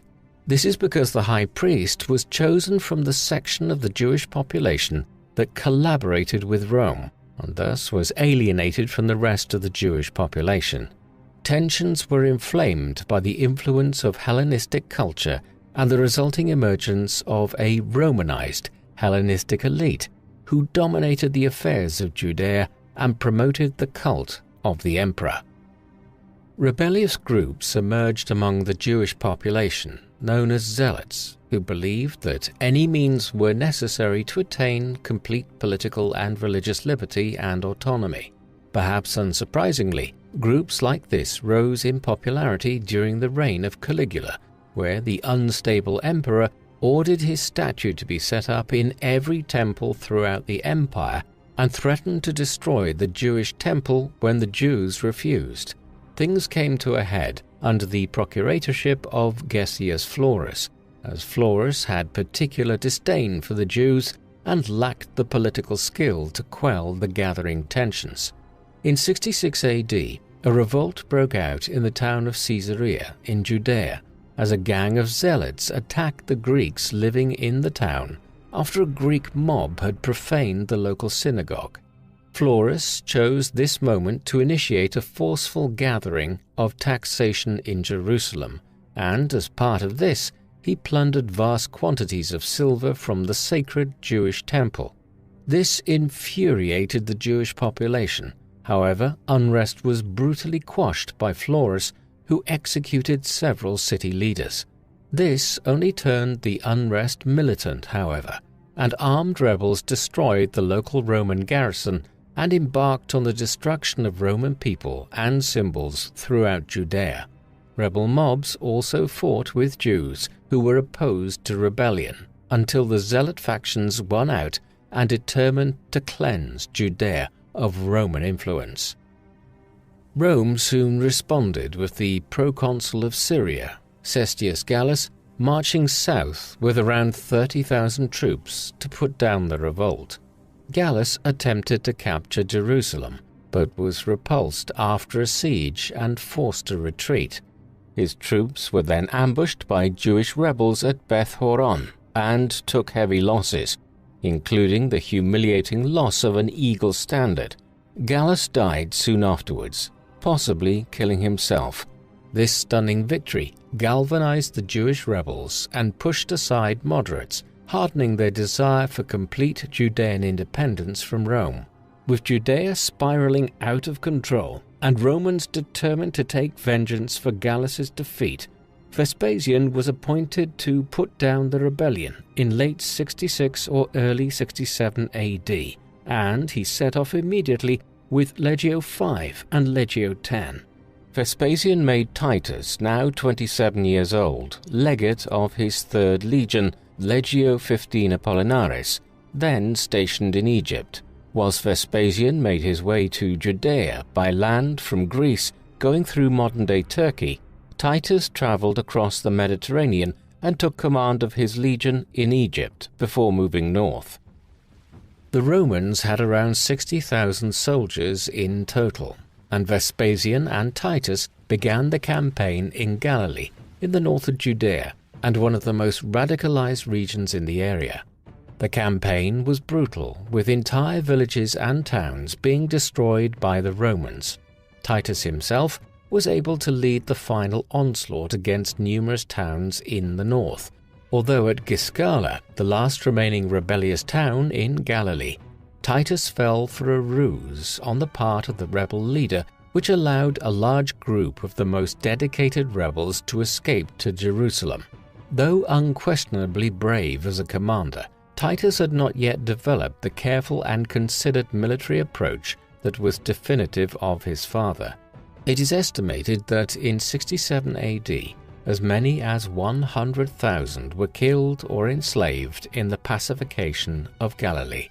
Meanwhile, Galilean refugees had fled to Jerusalem, and the Jewish resistance was now concentrated in this great city. As the Romans entered winter quarters, early 68 AD saw a Judean civil war erupt in Jerusalem between rival Jewish factions, with the radicals attacking moderate leaders and eventually solidifying their hold over Jerusalem. Vespasian and Titus were content to sit back and allow their enemies to destroy themselves. As the campaign season of 69 AD opened, Vespasian led his forces towards Jerusalem, capturing towns that anchored the city's supply route and tightening the noose around the city, destroying any rebellious towns as he went. Throughout 68 AD, Titus was in the province of Syria, seeking to sort issues of jurisdiction between Vespasian and the new governor of the Roman province, which lay to the north of Judea. Titus's deft political skills ensured that he won over the governor Licinius Mucianus, who would come to be an important ally to Vespasian in the year that lay ahead. The importance of the coming year was soon evident as news reached Judea that Nero was dead, with Servius Sulpicius Galba declared as emperor by the Senate. Discontent with Nero had not dissipated following the Pisonian conspiracy. Indeed, it had only increased as the emperor became ever more tyrannical and cruel in the following years. Rebellions grew, especially in Gaul and in Hispania, under the governorship of Galba, and this increasing pressure led to the head of the Praetorian Guard abandoning Nero and declaring for Galba, and the rest of the emperor's guards then followed suit. Fleeing the city, Nero learned that he had been declared a public enemy by the Senate, and on the 9th of June he either took his own life or ordered his personal assistant to kill him. Tacitus wrote that Nero's death was celebrated by the Roman upper classes, but was somewhat lamented by the lower classes, who had often gained from the emperor's excesses. Nero was the final member of the Julio-Claudian dynasty who had monopolized imperial power since the time of Augustus. His death was dangerous for the empire, as the primacy of the Julio-Claudian bloodline had always limited the number of candidates who could claim the imperial purple. Now, however, that the dynasty had died with Nero, ultimate power could be competed for by a greater number of candidates, all of whom could command great armies. In Judea, Vespasian was unnerved by reports that Galba, who had been declared as emperor by the Senate, was executing opponents and Nero loyalists, and thus sent Titus to pay formal respects to the new emperor and to win his favor. Titus had reached Corinth in Greece in January 69 AD, when he heard news of Galba's murder on the 15th of that month. Galba was a straight-laced disciplinarian, and his failure to sufficiently reward legions, who had rebelled against Nero and the Praetorian Guard, soon made him unpopular. Suffering from gout, the aging emperor was killed by the Praetorians. The Guard had been won over by Marcus Salvius Otho. Otto had joined the rebellion against Nero under Galba and had hoped to be named his successor. When Galba chose somebody else to adopt, Otto organized a conspiracy amongst the Praetorian Guard and rose to power. Thus, 69 AD was the so-called Year of the Four Emperors, and it would see the Flavian dynasty establish itself as the successors to the Julio-Claudians as rulers of the Roman world, and would enable Titus to rise from the upper echelons of Roman politics to master of the greatest empire of the age. Otto was the second emperor to take power in this year, and he was immediately challenged, as prior to Galba's death, the legions of Germany had rallied behind the provincial governor Aulus Vitellius as their candidate for emperor, and were marching on Italy even as Otto established himself as emperor in Rome.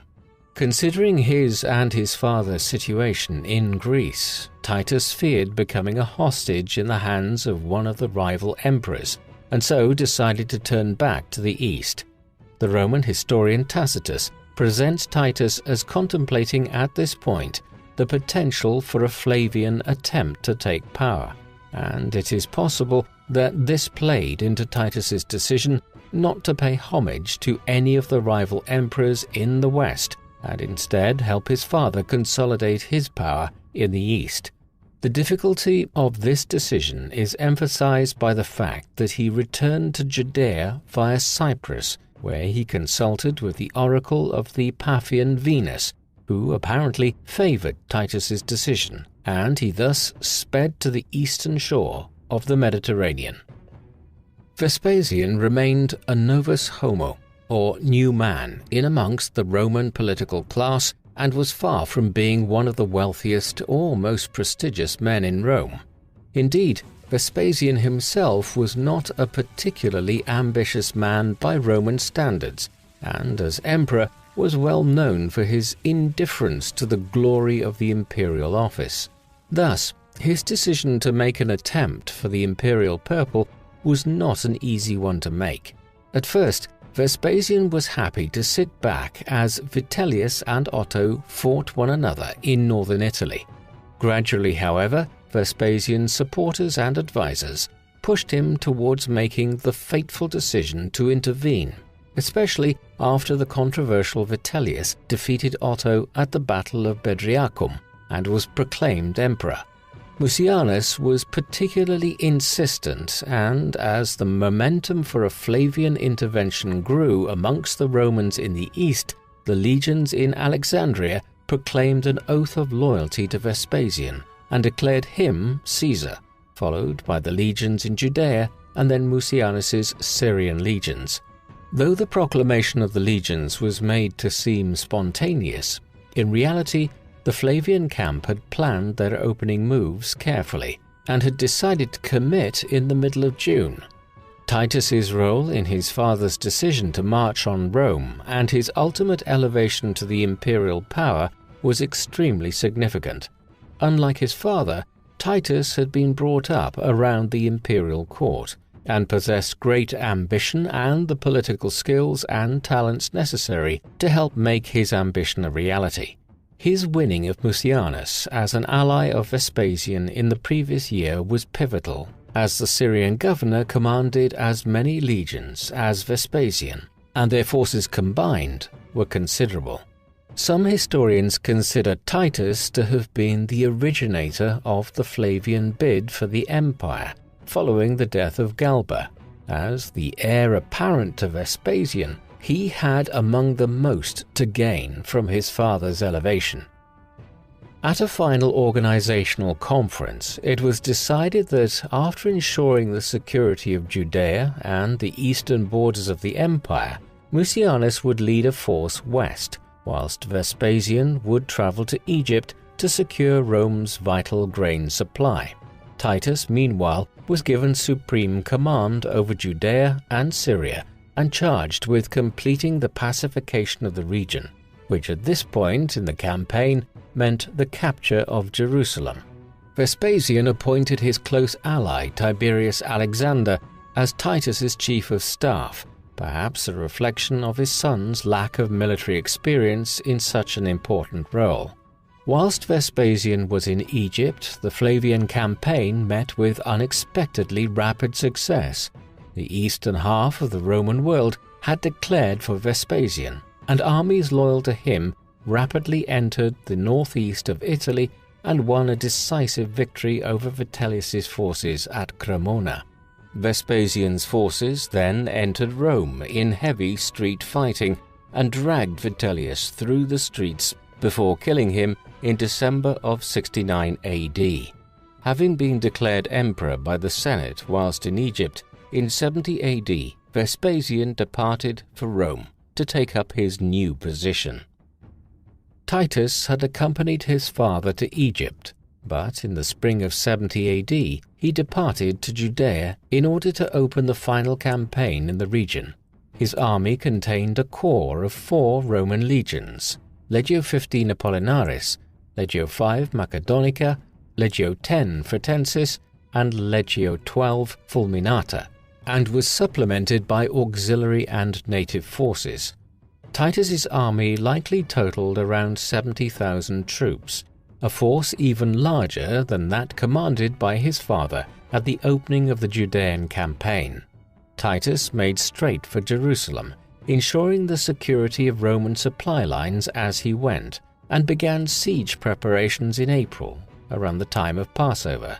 The Jews in Jerusalem were by this time utterly determined to face down the Romans, and were composed of broadly 3 factions, one led by John of Giscala, a prominent zealot leader, and one of the Galilean rebels who had fled the town of Giscala to Jerusalem after deceiving Titus in 67 AD. Another important leader was Simon bar Giora, who had led the Jewish forces that ambushed Gallus's forces at Beth Horon at the beginning of the uprising in 66 AD. And Eleazar ben Simon led a 3rd rebel force. The Jewish forces in Jerusalem could muster perhaps upwards of 20,000 troops, but more importantly, they were ensconced in a city with formidable defenses. In the factional violence before the approach of the Romans, however, much of the city's food supply had been destroyed by fire, leaving the defenders vulnerable to starvation. The city was divided into 3 sections: the upper and lower cities in the south, the new city in the north, and the Temple Mount in the east. The city had 3 defensive walls and contained numerous fortresses at its corners. To add to the confusion within the city and to strain its food supplies, Titus allowed the passage of pilgrims into the holy city for Passover, yet did not allow them to exit. As Titus ordered his legions to surround the city and establish camps to the west and on the Mount of Olives to the east, the Jewish forces sent out expeditions to harass the Roman forces, one of which almost captured Titus himself when he was carrying out personal reconnaissance. Titus ordered the construction of ramps and battering rams to breach the city walls. The construction of these was initially disrupted by Jewish sorties out from the city. However, the Romans began a concentration of artillery, including stone-throwing catapults, on the defenders, which pinned them to their defenses. Using siege towers, artillery, and bronze-head battering rams, Titus's forces were able to destroy the city's outer walls in only a few weeks. Concentrating on the north of the city, the Romans focused their forces on the first wall and the Antonia fortress.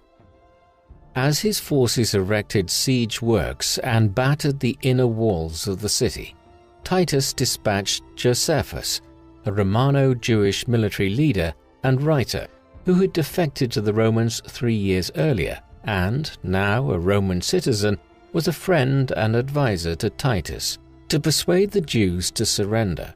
It is from an account written by Josephus that we have much of our information on the first Jewish revolt. Josephus, however, was derided by the defenders, and Titus's offer was rejected. After the destruction of the outer defenses, Roman forces were neared to the heart of the city, besieging Temple Mount and the Antonia fortress. There was savage street fighting as legionaries were ambushed by rebel fighters. The Jews even managed to tunnel beneath the Roman position and undermine the ground beneath, collapsing and destroying many of the Romans' siege works.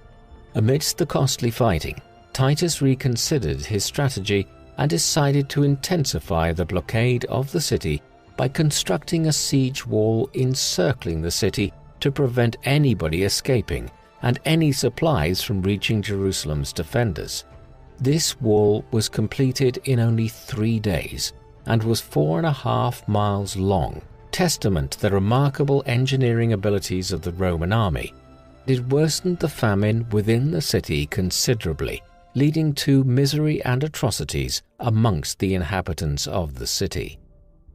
3 weeks after completing the construction of the wall, Titus's men used ramps against the walls of the Antonia fortress and finally took the stronghold after fierce fighting, and they razed it to the ground.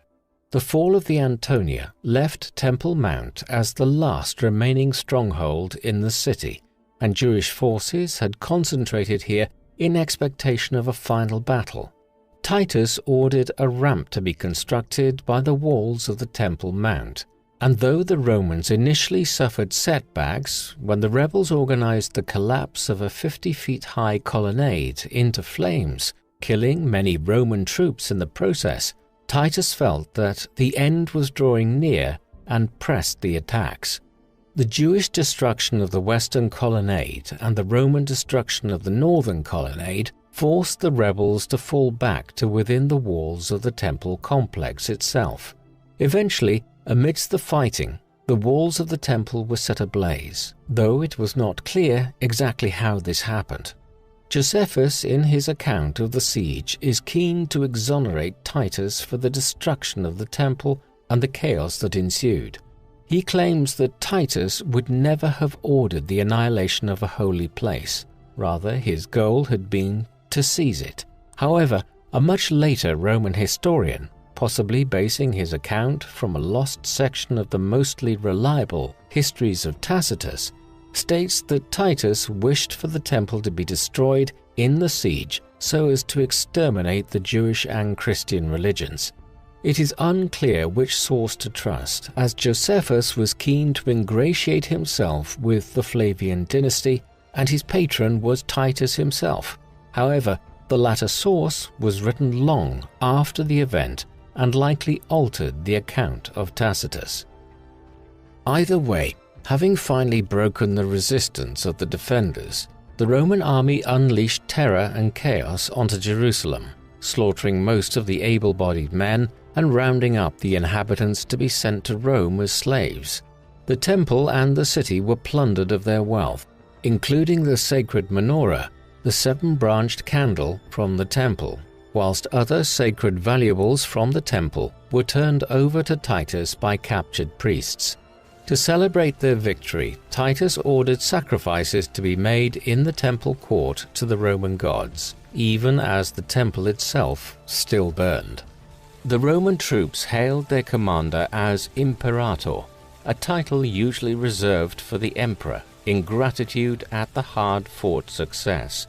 The destruction of the temple took place in August of 70 AD, although the siege did not come to a complete end for another month, as defenders fled to the upper city. However, after besieging the walls of the upper city, the Romans met with little resistance from the starved and exhausted rebels, and that part of Jerusalem was overrun and met with the same destruction as had the rest of the city. After the rounding up and enslavement of the survivors on Titus's orders, the Flavian commander instructed the city and the temple to be completely razed, with the exception of a number of towers within the temple complex to stand as testament to the strength of Jerusalem's defenses. Josephus stated that over 1 million people died in the Jewish revolt, although historians do not view this figure as credible, as it was unlikely that 1 million people lived in the entire province of Judea at the time. Nevertheless, thousands, if not hundreds of thousands, perished or were enslaved in the revolt and its suppression, and it must be said that Titus himself bears great responsibility for the brutality of the siege of Jerusalem. This is not to say that his actions were atypical of a Roman general subduing a revolt, and indeed, The Romans faced few revolts in the history of their empire that were as significant and tenacious as the Jewish revolt, but it nevertheless underlines the brutality of the age and the brutality of Roman rule, that Jerusalem and Judea were decimated the way they were for their insubordination. In his command of the siege, Titus displayed the tenacity, the skill, and the brutality that was expected of Roman commanders and lauded by Romans of his day. And whilst the events of the siege are deeply unpleasant to modern audiences and have left a deep scar on the history of the Jewish people that has echoed through the ages and persists to this day, to most Roman citizens, Titus's reconquest of Jerusalem made him a hero and elevated him to almost godlike status in the Eternal City. Before departing Jerusalem, Titus stationed the 10th Legion within the outskirts of the city. Vespasian wanted to make Judea an independent province and have legions stationed at its heart rather than in distant Syria, so as to ensure the events of 66 to 70 AD could never be repeated. Many sources depict Titus as growing arrogant and self-indulgent in the years following the fall of Jerusalem, and making his father nervous as a result. However, many of the anecdotes that play to this narrative, such as his wearing of a diadem in Egypt, seems highly unlikely and were probably generated in order to emphasize his apparent transformation upon becoming emperor in 70 AD into a benevolent and loved ruler. That he would undergo such a dramatic change of personality upon rising to the imperial purple seems unlikely, though it is not impossible that his triumph at Jerusalem impacted his ego significantly. Titus held celebratory games in Syrian cities before meeting with envoys of the king of the Parthian Empire of Persia on a diplomatic mission. Roman military movements close to the Parthian border had generated suspicion, and thus the Flavian utilized his diplomatic talents to quell the nerves of the Parthians, and was presented with a golden crown by the envoys in honor of his victory over the Jews. After his diplomatic business was complete, Titus returned to Rome by way of Alexandria in early 71 AD, and was awarded a triumph by Emperor Vespasian. Since the days of the Republic, commanders who won great victories for Rome could be awarded a triumphal procession steeped in civic and religious significance to parade the spoils of war and experience the acclaim of hundreds of thousands of Romans. This joint triumph was celebrated by Titus, his father, and his younger brother Domitian, and its description by Josephus provides our most detailed account of a Roman triumph. The rebel leaders Simon Bar Giora and John of Giscala were paraded along with hundreds of the most handsome prisoners, whilst the looted treasures were displayed for all to see, with items taken from the temple itself displayed most prominently, including the menorah and the golden showbread table and a copy of the Torah. The procession, with Vespasian and his son the center of attention as they rode in magnificent apparel, ended at the temple of Jupiter, where Simon Bar Giora was taken to be executed, and the triumphant general went to offer a sacrifice in thanks to the chief deity of the Romans for their victory. To the Romans, the events of 70 AD demonstrated the triumph of their pantheon of deities over the God of Israel. The procession has been immortalized on the Arch of Titus, which still stands in Rome to this day. It was constructed in 81 AD by the Emperor Domitian, Titus's brother and successor. The arch contains panels depicting the triumphal procession and the fall of Jerusalem, with the images closely paralleling the description of events given to us by Josephus. Particularly clear on the arch's engravings is the 7-branched menorah, which is depicted being looted from the temple and paraded on the streets of Rome. The arch has been important in art history and was the inspiration for the Arc de Triomphe in Paris. Soon after the triumph, Titus's exalted political position was confirmed when he was formally granted tribunician power, which had, since the years of Augustus's rule, been the mark of an emperor or his heir designate, and Titus, along with his brother, had already been given the title of Caesar by the Senate before his return to Rome. Though it may seem fairly obvious to modern eyes that Titus would be Vespasian's successor, in the empire at this time, primogeniture was far from the established custom, and indeed, Titus would be the first son to succeed his biological father as emperor in the empire's history. Titus himself did not possess a male heir. Though he had been married twice, he did not show any enthusiasm for marrying again. Instead, he preferred the company of young men with whom he was thought to have had romantic relations. This was very ordinary in ancient Rome, even if excessive indulgence in sexual relations with younger men was perceived to be a sign of moral decadence. In today's terminology, Titus would likely be best described as bisexual. However, there is no such term in the classical Latin, and his romantic interests would not be seen as noteworthy or peculiar by the Romans of his day. Nor was there pressure on Titus to produce children, as his younger brother Domitian was being lined up as Titus's potential successor, so that the Flavian dynasty seemed secure. From 71 AD until the death of Vespasian, Titus was a close partner to his father and played a key role in the ruling of the empire. Though he was never co-emperor, and the hierarchy between Vespasian and those beneath him was always clear and adhered to. Vespasian held the titles of Augustus, Pontifex Maximus, head of the Roman state religion, and did not share them during his lifetime. Titus, however, held numerous important roles during the remainder of his father's reign, which underlined his position as the heir designate and ensured that challenges to power from outside the Flavian dynasty did not arise. Between 71 and 79 AD, he held the consulship 7 times alongside his father. This was by now a mostly ceremonial office, but it nevertheless is a testament to his influence at the highest levels of the Roman state. In addition, he was made protector of the imperial office and became Praetorian prefect in 73 AD, holding command of the Praetorian Guard, and thus responsible for the emperor's security and for security in Rome more generally. Titus also became Vespasian's chief administrative officer, in charge of penning edicts and dictating official letters, and he often represented his father to the Senate.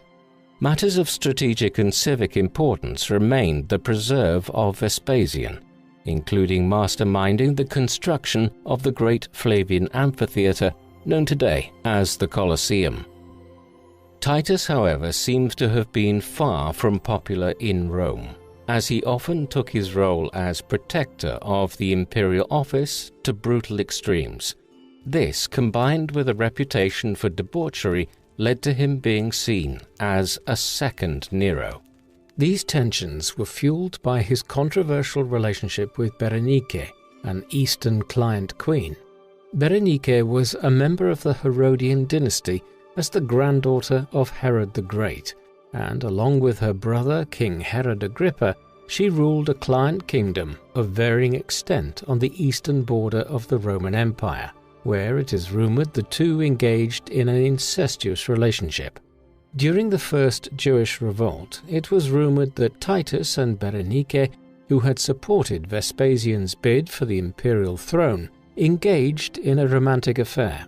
Indeed, Tacitus, writing around 40 years later, states that Titus abandoned his mission to Rome in 69 AD, not due to the civil war and the death of Galba, but because he was ablaze with passion for Queen Berenike. However, the exact nature of their relationship during this period is not truly known. In 75 AD, Berenike arrived in Rome, and it seems that her friendship with Titus was rekindled as she accompanied the imperial heir wherever he went, and she lived in his part of the imperial palace. Whatever the truth about the relationship between Titus and Berenike, the already unpopular Titus did not help his cause amongst the Roman people by being seen together with a controversial and influential Eastern queen, as the reputations of Cleopatra and later Zenobia of the 3rd century Palmyrene Empire would attest. Powerful Eastern queens could become figures of hatred and resentment in Rome, especially when they were perceived as having a malign influence over Roman leaders. Indeed, rumors of Berenike's incest and Titus's overwhelming infatuation with her during the Jewish campaign may well have been slanderous gossip in the vein of that which swirled around Cleopatra in the 30s BC. This reached a head when prominent philosophers of the Cynic school openly denounced Titus and Berenike in the public theatre. Though Titus responded to this denunciation brutally by executing one of the philosophers, he understood that his reputation was becoming tarnished in Rome, and sometime after 75 AD, he dismissed Berenike from his company. Nevertheless, by 79 AD, the year of Vespasian's death, Suetonius relates that the people of Rome feared the accession of Titus and of the reign of a second Nero, who would bring cruelty, tyranny, and excess back to Rome. His father was widely admired, having reigned with administrative prudence, competence, and being personally honest, moral, and decent. After the chaos of Nero and the year of the 4 emperors, Vespasian had restored order and prosperity to the empire, and through his calm and steady leadership, Romans were once more enjoying the peace and stability of the Pax Romana. The fear of what was to come after the death of Vespasian is evidenced by a plot uncovered in 79 AD, led by 2 of Vespasian's allies and supporters, Caecina Alienus and Appius Marcellus. Though the details are very unclear, it seems the 2 men were plotting to overthrow the Flavian regime. Getting word of this, Titus acted quickly and Caecina was murdered, with Appius Marcellus put on trial and found guilty by the Senate before taking his own life. Though this threat was quickly dealt with, it illustrates the tension that surrounded Titus's accession and the fear that Rome's stability over the previous decade would not continue. Vespasian died in mid to late June of 79 AD, having ruled for a decade, and was immediately succeeded by Titus in one of the smoother instances of imperial succession in Roman history. Titus quickly set about proving to the people of Rome that they had nothing to fear regarding his accession. Soon after coming to power, Titus began to curtail the treason laws, or the lex maestasis, which were severe laws that intended to root out any form of treason or plotting against the emperor. Having been greatly expanded in scope under Tiberius, these laws gave rise to frequent trials that prosecuted suspected enemies of the emperor, as well as a professional class of informers, known by the Latin delatores, who often fed emperors false information about powerful and wealthy Romans in an attempt to gain wealth and influence themselves. Titus despised these delatores, and his elimination of treason trials allowed Romans to speak more openly with less fear. Remarkably, not a single senator was executed during Titus's short reign. Similarly to Shakespeare's Henry V, Titus is portrayed in Roman sources as undergoing a momentous personal change upon his accession to the imperial throne. He is shown as suddenly grasping the gravity of his position and becoming a beloved character almost overnight. Whether Titus evolved more gradually, or whether his unpopularity as heir has been exaggerated, it is clear that in his short time as emperor, Titus made a deeply positive impression on the Roman people, becoming widely admired as his father had been and being affectionately remembered in the sources both for his stewardship of the empire and his personal traits. Indeed, it is also possible that Titus made no such personal change, and that he was a shrewd enough political operator to recognize his deep unpopularity in Rome upon his father's death, and thus the need for him to present himself as a transformed leader. Titus faced problems early on in his rule, however, as just months after his father's death, Mount Vesuvius, just east of present-day Naples in southern central Italy, erupted in one of the most legendary and destructive natural disasters in human history.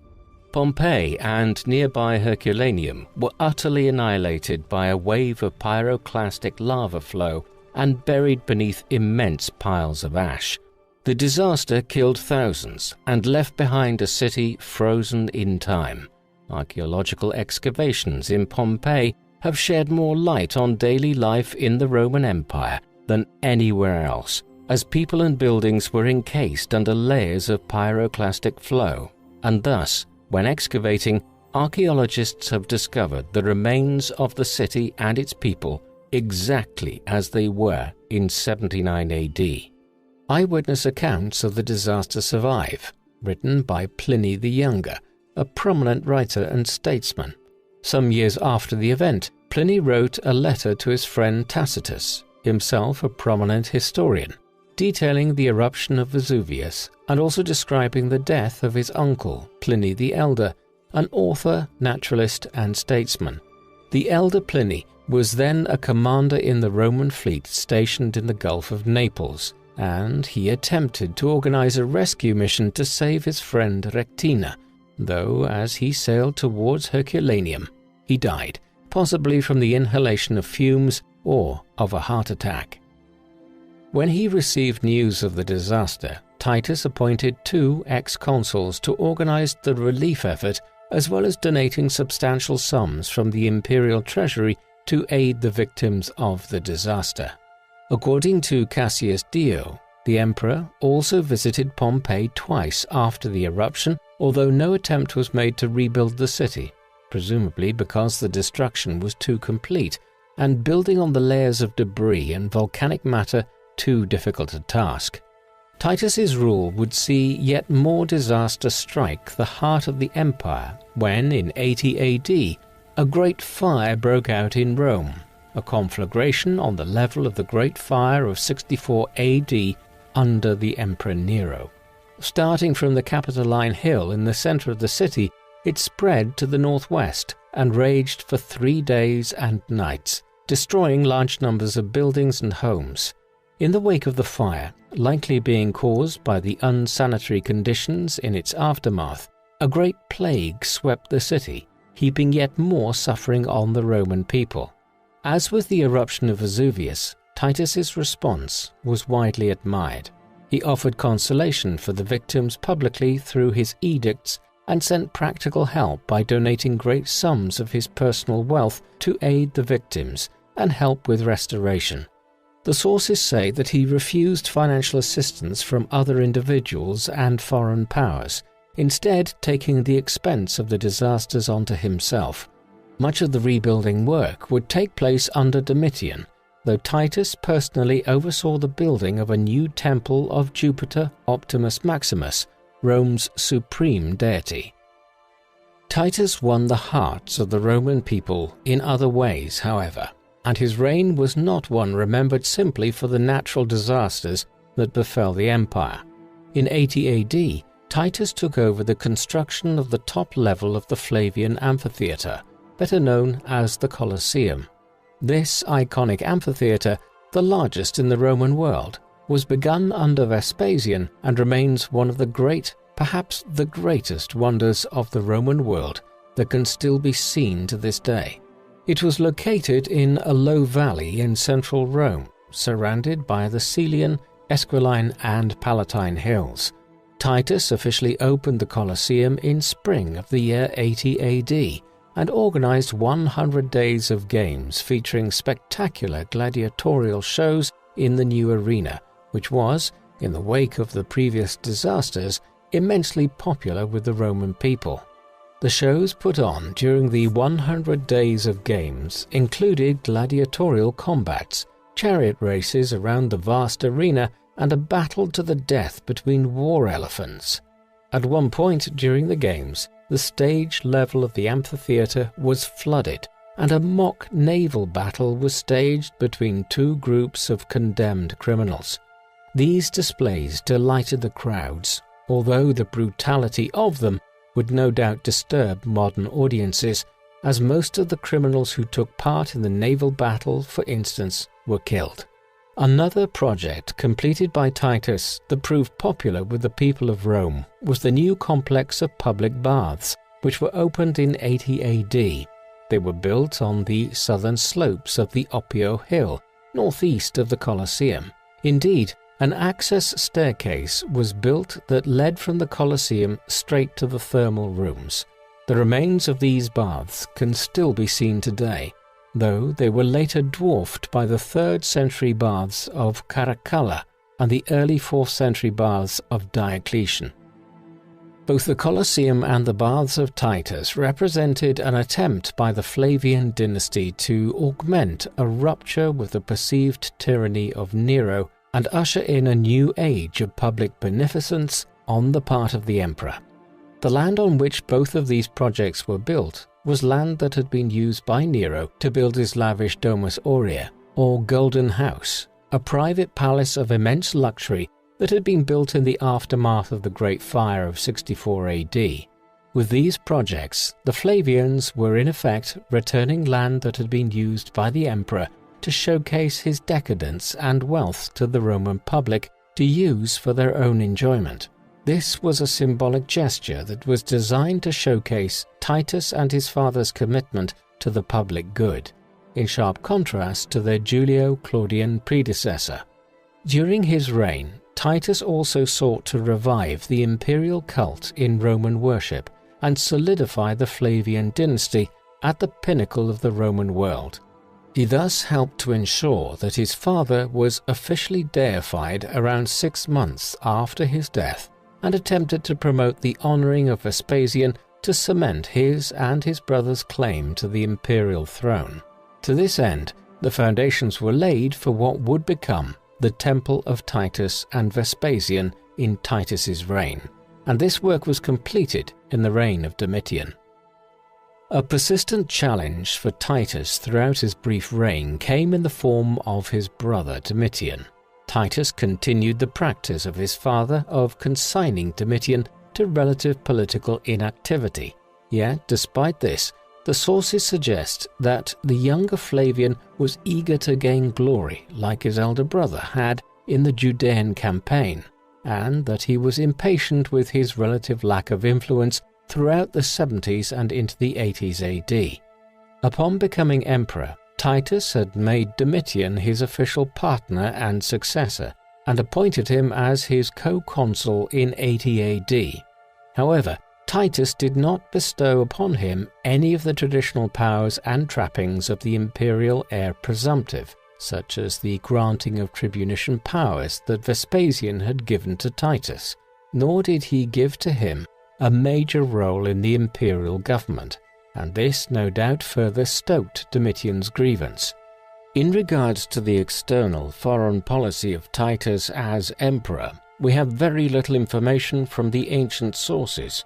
Indeed, from the ending of the 100 Days of Games to mark the opening of the Flavian amphitheatre in July of 80 AD, until Titus's death in September the following year, the record tells us virtually nothing of the actions of Titus or of wider events within his empire. We do, however, have a short account of his death from Suetonius.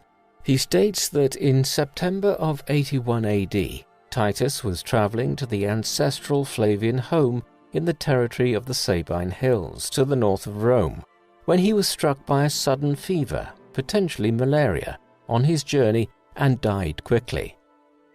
According to Suetonius, Titus's last words were allegedly, "I have made but one mistake."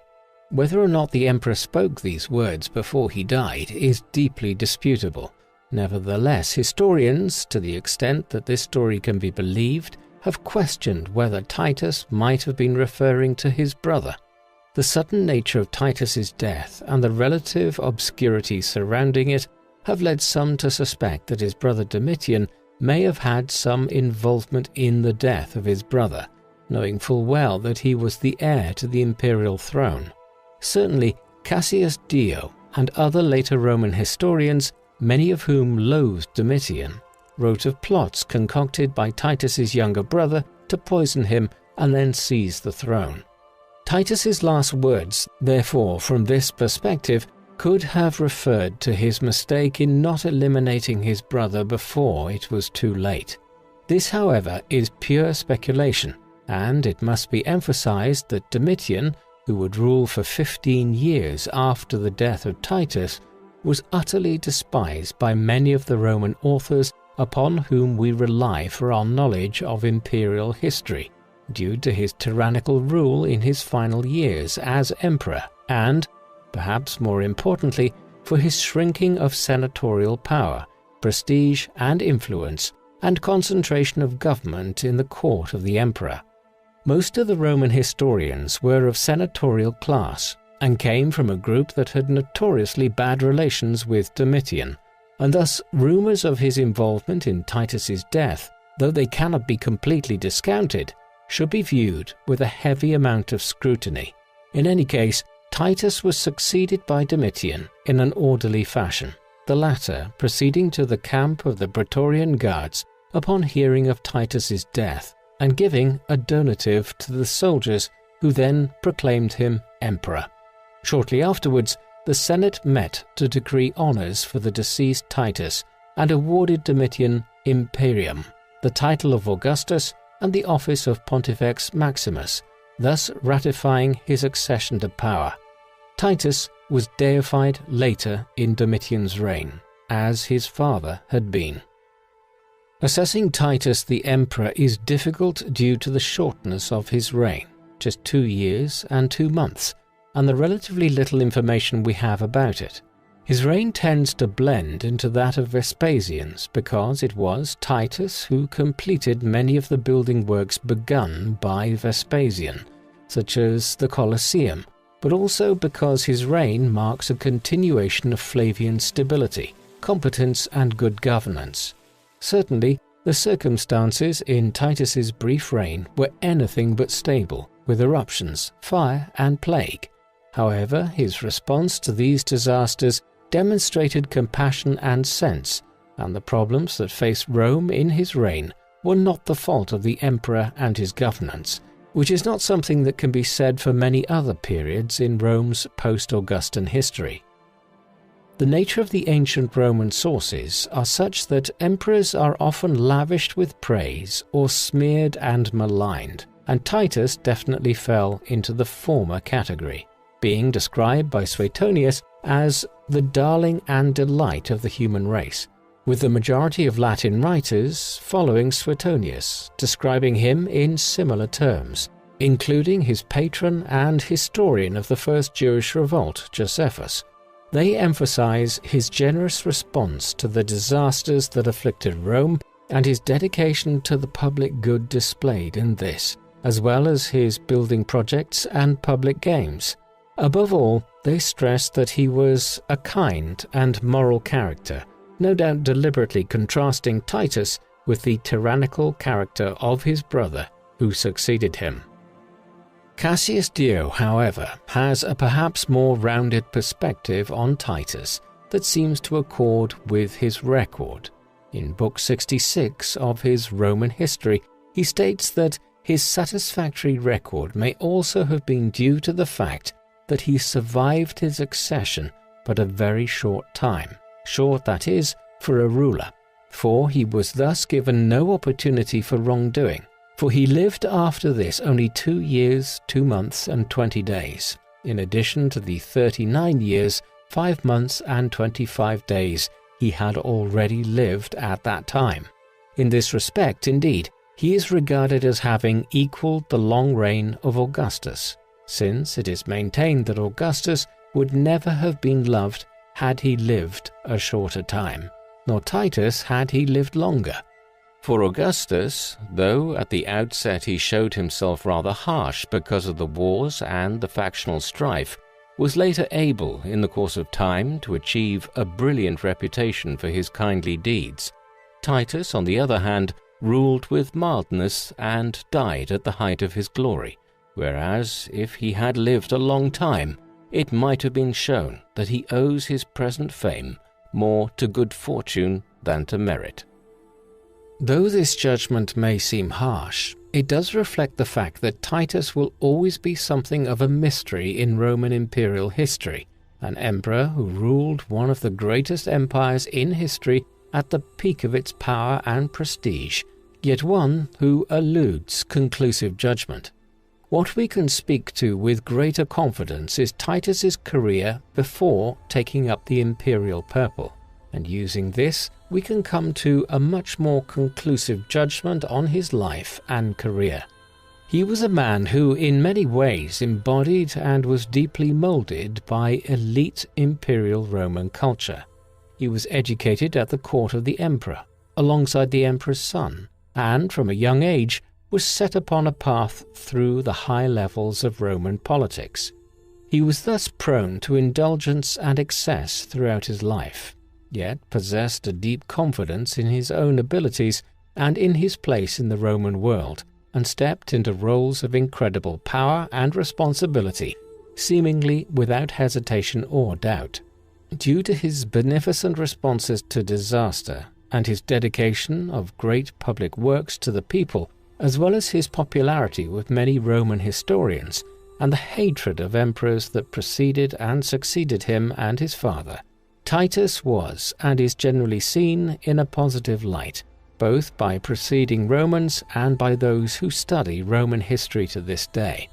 The historical trend of dividing Roman emperors between those who were fundamentally good and those who were immoral and evil helps Titus's image, as he is always to be found on the side of the good emperors, alongside his father. His legacy is clouded by the excess and indulgence he displayed prior to becoming emperor, and by the somewhat thuggish nature he displayed when he was Praetorian prefect and in charge of the security of his father's regime.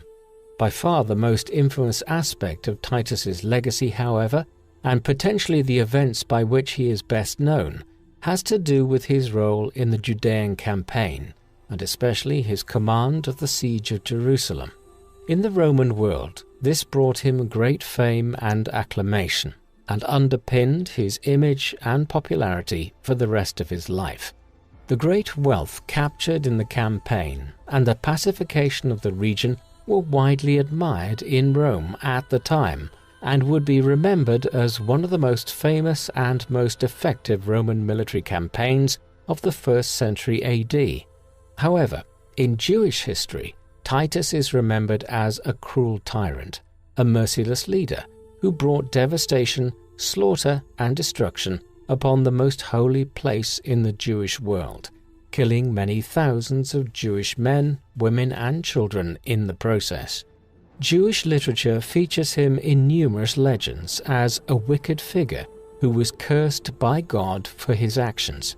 To modern eyes as well, the Judean campaign appears brutal and shocking in its destruction, and Titus as a chaotic commander in the devastation he wrought on Jerusalem, or as a savage military leader with a disregard for human life.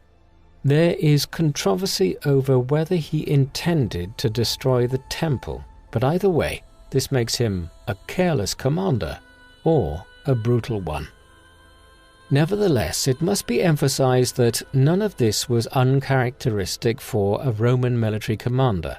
The destruction of such a holy place has meant that this incident has resonated especially through the ages, not least because the logic of ancient warfare, and especially Roman warfare, was well known, straightforward, and brutal. Failure to surrender a city meant almost certain destruction for that city, and defeat of a people meant death or enslavement for the vast majority. Rebellion against Rome's authority was punished by the legions in the most severe manner throughout centuries of republican and then imperial rule, and in this regard, very little about the first Jewish revolt and its destruction by Titus is out of the ordinary for the time. Another problem surrounding the revolt is the figure of 1.1 million Jewish people killed, that is often attributed to the siege of Jerusalem and its aftermath. Historians are clear that Josephus's claim is a wild exaggeration, as it is unlikely that 1.1 million Jews were resident in the entire Judean province, let alone were killed in the city. Whilst the number was no doubt significant, historians doubt whether it was above 100,000. In addition, the fact that Josephus, who was a close supporter of Titus, would attribute over 1 million deaths to his campaign demonstrates the extent to which a Roman audience did not see these casualties at Titus's hands as a bad thing, but rather the opposite. What do you think of Titus? Was he a good moral emperor who put the people of Rome first and was a key part of one of Rome's most successful imperial dynasties? Or was he a brutal and indulgent man whose short reign obscured his faults? Please let us know in the comment section. And in the meantime, thank you very much for watching.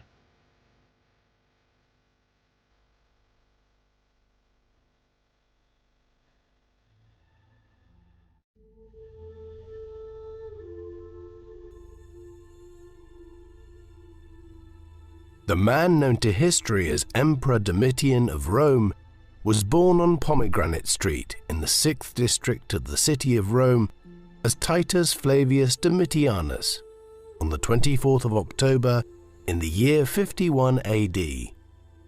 His father was Titus Flavius Vespasianus, a member of the gens Flavia, a Roman equestrian family.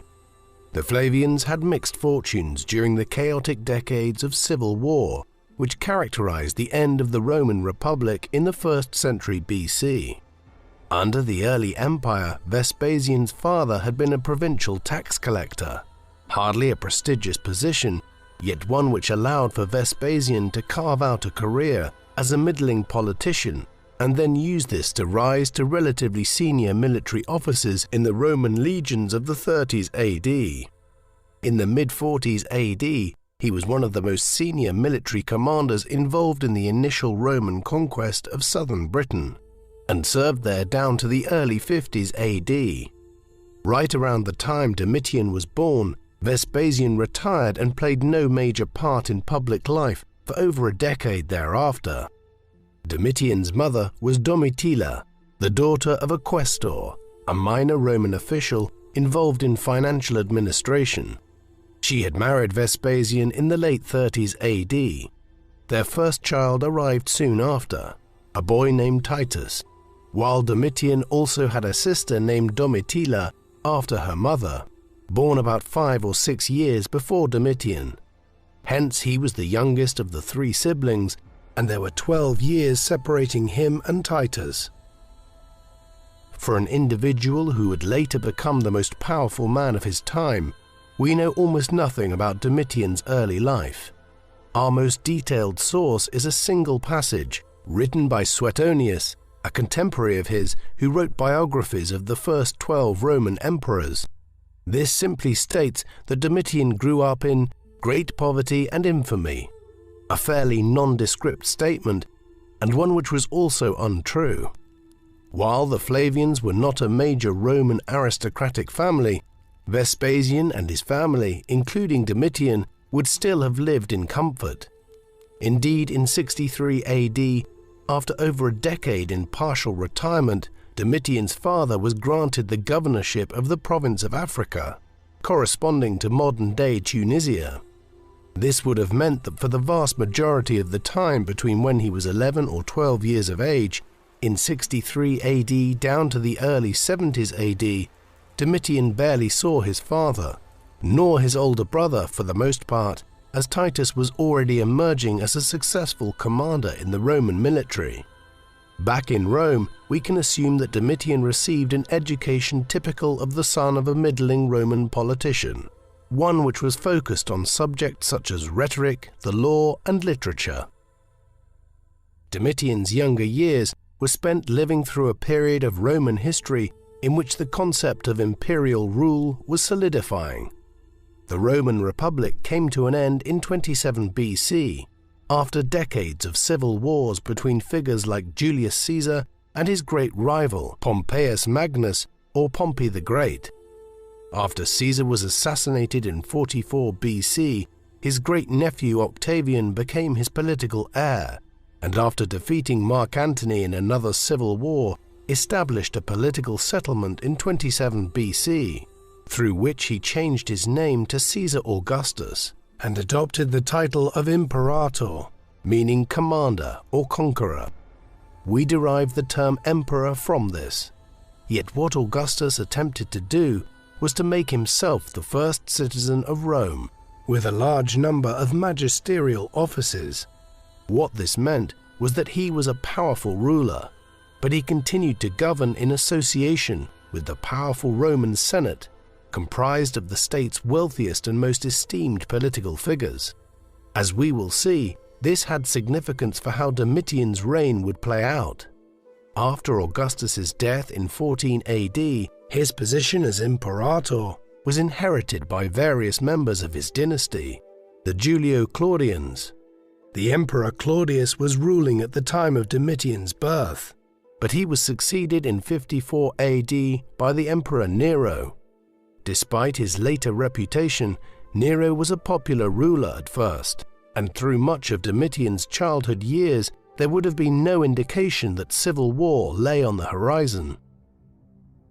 One of the things that contributed to the outbreak of civil war when it came was a major disturbance in the east of the empire. In 66 AD, the Jewish people in the province of Judea launched a major revolt against Roman rule, after decades of heavy-handed behavior by the Roman authorities towards their religion and denigration of the sacred temple of Jerusalem by successive Roman governors of the province. This exploded into insurrection in 66 AD. The first Jewish revolt would last for well over half a decade. When it initially broke out, the Roman commanders in the eastern provinces around Syria and the Levant proved incapable of suppressing it, and so Nero soon appointed Domitian's father, Vespasian, to oversee the military campaign. Vespasian left along with Domitian's older brother, Titus, to wage war in Judea. Domitian was left behind in Rome as he was still reasonably young, though a young adult in Roman terms by then. His whereabouts and activities during this period, around 67 and 68 AD, are frustratingly unclear. Vespasian's first wife, Domitian's mother, died around this time, and it is probable that Domitian was living in the household of his uncle, Vespasian's brother, Titus Flavius Sabinus, in Italy, while Vespasian and Titus were engaged against the first Jewish revolt in the east. Although nearly all of the correspondence which the Romans engaged in with each other, the millions and millions of letters which passed over and back across the Mediterranean world over a period of centuries, have nearly all been lost, we can speculate that Domitian might have written to his father in Judea in the summer of 68 AD to alert him to momentous political events in Rome. The Emperor Nero had become increasingly unpopular in previous years as a result of the Great Fire of Rome, which destroyed much of the city in 64 AD, and a number of other developments, not least the outbreak of the Jewish revolt in the east. Early in 68 AD, the governors of provinces in Gaul and Hispania had rebelled against the emperor, and the crisis soon spread to Rome itself, where Nero lost all support, fled the capital and took his own life. He was succeeded by Galba, the governor of the Spanish province, who had been a major contributor to the war and who now seized power, bringing the Julio-Claudian dynasty to an end. Yet this was just the beginning of a sustained period of civil war. Galba was in turn murdered in January 69 AD by Otto, who in turn only ruled for 13 weeks before Aulus Vitellius, the commander of the Roman legions on the Rhine frontier in Germania, came south towards Italy and seized power as Emperor Vitellius in April 69 AD. Speculating on the extent to which Domitian was keeping his father abreast of affairs in Rome is important, because this information would have dictated much of Vespasian's response to these events. Vespasian's response in the east would come to dictate the course of the rest of Domitian's life.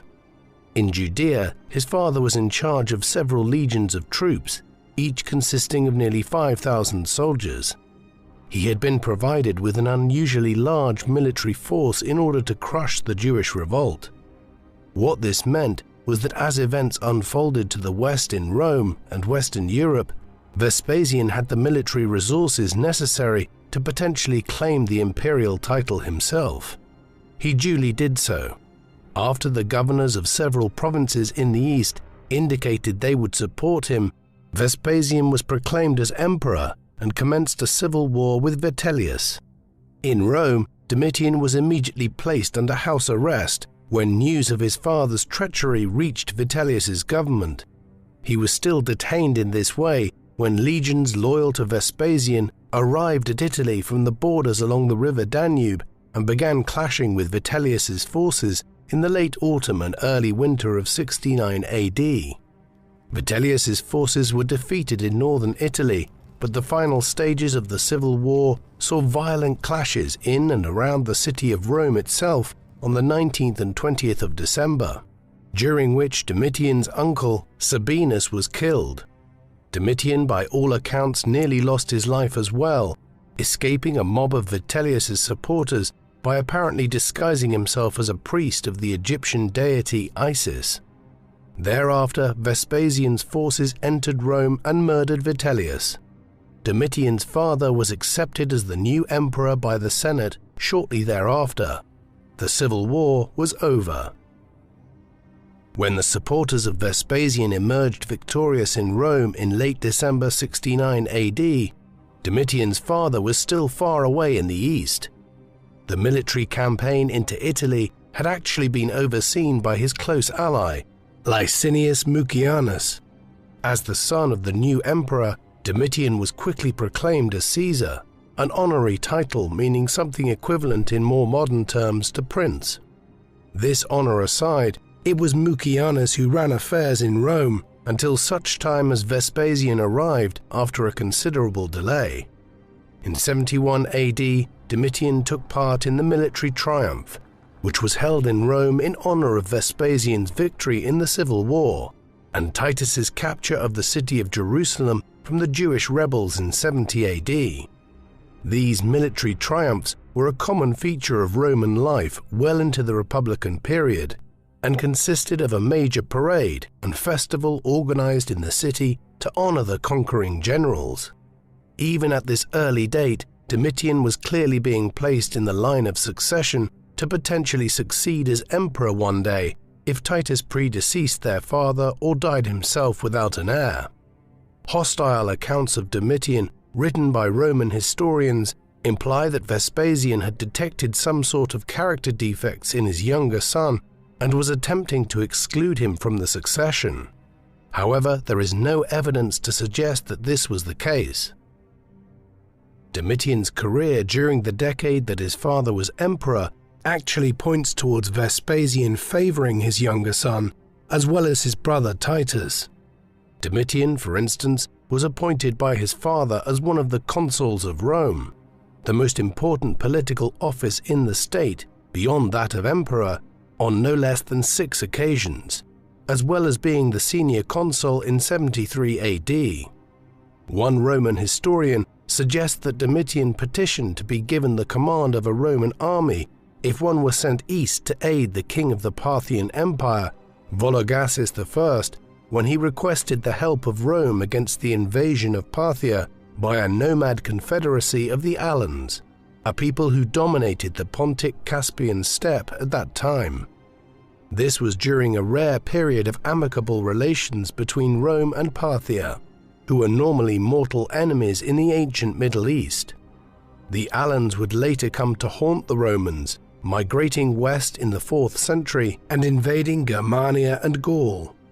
Domitian's desire to have been appointed to the command, had it materialized, may have reflected his hopes of achieving some military renown in emulation of his older brother Titus, who had been so instrumental in the suppression of the Jewish revolt. Beyond this, the 70s AD were also significant in Domitian's life for his marriage to Domitia Longina in 71 AD, the daughter of a renowned Roman general, Gnaeus Domitius Corbulo, who had been forced to end his own life by Nero in 67 AD, after the emperor became fearful of his popularity amongst the Roman people. Domitian and Domitia's marriage was largely childless. At least one child was born to them, but died in infancy, leading to the adoption of other children, a not uncommon occurrence in Roman society, where adoption was extremely common amongst the upper classes. Domitian's father died in the summer of 79 AD, just short of his 70th year.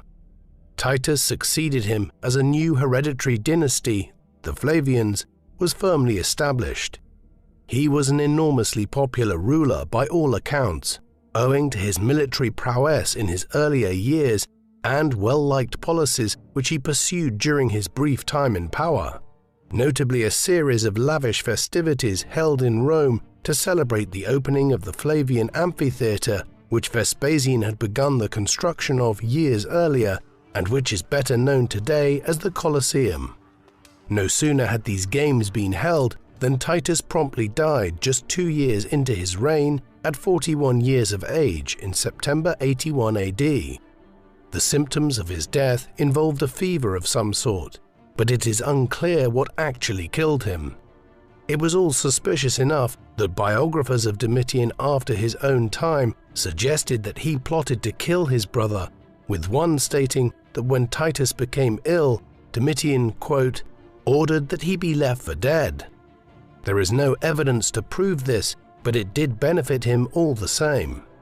Titus had no children, and so Domitian became emperor of Rome at 29 years of age. His first order was to deify his brother, a common practice which stated that a Roman emperor had become a god in death. At the outset of considering Domitian's reign, it is worth examining how political power was shared in the Roman Empire, as well as the main sources which we have available for Domitian's life, and how those sources were biased by rivalry between the emperor and his staff and the Senate in the 1st century AD. While Caesar Augustus had claimed immense power back in 27 BC, he didn't become an absolute ruler in the sense of a modern dictator or an early modern absolutist monarch. Instead, he took the powers which several magistrates, such as the Roman tribunes, had held during the Republican periods into his hands.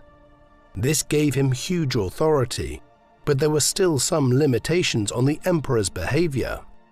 Furthermore, the management of the Roman provinces was divided up, with roughly half of the empire's provinces being managed by the emperor and the imperial staff, known as the Familia Caesaris, or family of Caesar, and the other half managed by the Senate. What this indicates is that while the Roman emperors were enormously powerful, they were still expected to respect the Senate and the leading aristocratic families who provided the several hundred senators. Domitian, it seems clear from the available evidence, clashed with the Senate as his reign went on. This is highly significant in terms of how his time as emperor has been interpreted, as 2 of the 3 major sources for his reign were written by senators, and the third was also sympathetic to the Senate. These are the Lives of the Caesars by Suetonius, who was not a senator but generally presented a less than flattering picture of any emperor who was known to have clashed with the Senate. The writings of Tacitus, a senator and major political figure himself during Domitian's reign, and Cassius Dio, a Greco-Roman senator who was writing at a lengthy remove from events in the early 3rd century and who echoed the criticisms of Suetonius and Tacitus. All 3 presented a negative picture of Domitian, and this has colored views of the emperor down to the present day. However, it doesn't mean their view of him was wholly correct.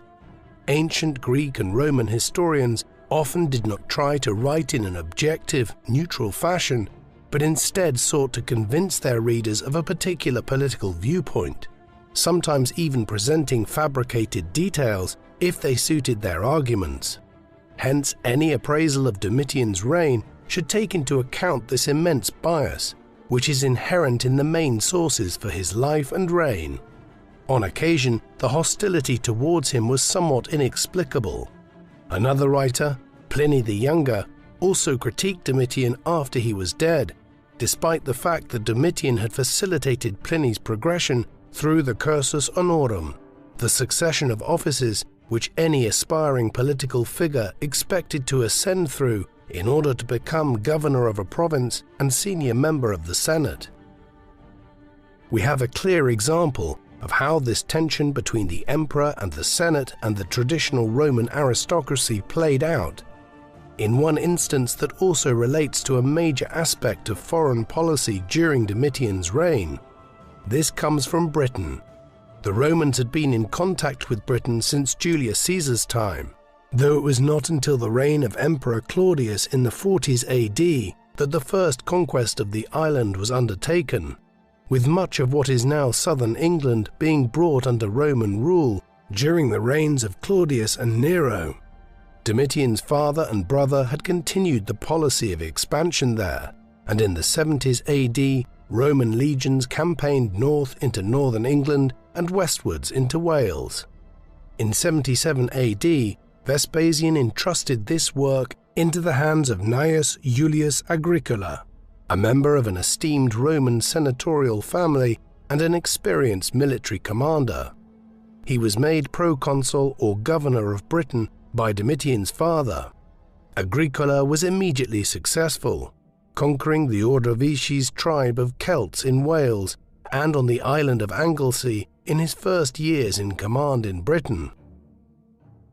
Domitian left Agricola in charge in Britain upon his accession. The governor continued to do good work from a Roman perspective. In 83 and 84 AD, he campaigned as far north as any Roman army ever did, progressing through the Scottish lowlands and then heading further north into the highlands, clashing with the Celtic Caledonians there, and possibly even sailing by and landing on the Orkney Islands in 84 AD. This was as close as the Romans would ever come to subjugating the Caledonians, a people who had proved particularly resistant to Roman rule, requiring the Emperor Hadrian to build his famous wall across northern England a half a century later to keep them out of the Roman province. Given his successes, it is peculiar then that Agricola was recalled from Britain by Domitian in 85 AD. In addition, he was not given a major military command thereafter, and the suspicion has lingered that Domitian was jealous of Agricola's military successes and ended his career as a result. At the same time, it is hard to be sure. Our major source for these events is a biographical history of Agricola's life and career, which was written by Tacitus, who also happened to be Agricola's son-in-law. On the one hand, Tacitus presented Domitian's treatment of his father-in-law as a clear example of the emperor's disrespectful attitude towards the traditional Roman aristocracy, yet on the other hand, Agricola had served nearly 8 years as governor of Britain when he was recalled in 85 AD, an unusually long period to serve as governor of a province. In contrast to Agricola, Domitian's own military exploits in the early years of his reign were relatively modest. He was primarily focused on campaigning against the Chatti, a tribe which controlled a large extent of territory beyond the Roman frontier in what is now the Lower Saxony region of Germany. Germanic tribes like the Chatti were a constant source of agitation for the Romans, as they perennially tried to make raids over the Roman borders to strike at rich settlements inside the empire. Often such attacks were undertaken at times of perceived weakness within the empire. In this particular instance, Domitian seems to have instigated the campaign rather than it being a response to any hostility by the Chatti. His motive in doing so was probably a desire to establish his credentials as an emperor who could conduct military campaigns. There is more than a hint of some insecurity here on Domitian's part about the fact that his father and brother had both been esteemed generals before they ever became emperor, whereas Domitian had no credentials in this regard.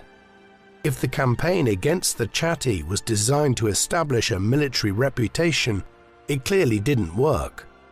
Contemporaries derided the brief war against the tribe as unnecessary. It largely consisted of a simple raid into Chatti territory and the construction of a Roman road, with Domitian then declaring victory and ordering a triumph to be held in his honor at Rome. He also took the celebratory title of Germanicus, a common title adopted by members of the imperial family who had campaigned in Germania. While his campaign against the Chatti was something of a stunt, Domitian was responsible for strengthening the northern borders in the course of his reign in other ways. 7 decades before Domitian ever became emperor, the first Roman emperor, Caesar Augustus, as he neared the end of his life, had laid out advice for his successors. A key recommendation had been that the empire should not be expanded any further and that the borders should be consolidated. This advice had been followed fairly closely, particularly so in Germania and further east into Central Europe and the Balkans, where the River Rhine and the River Danube were fixed as natural defensive points on the northern frontier.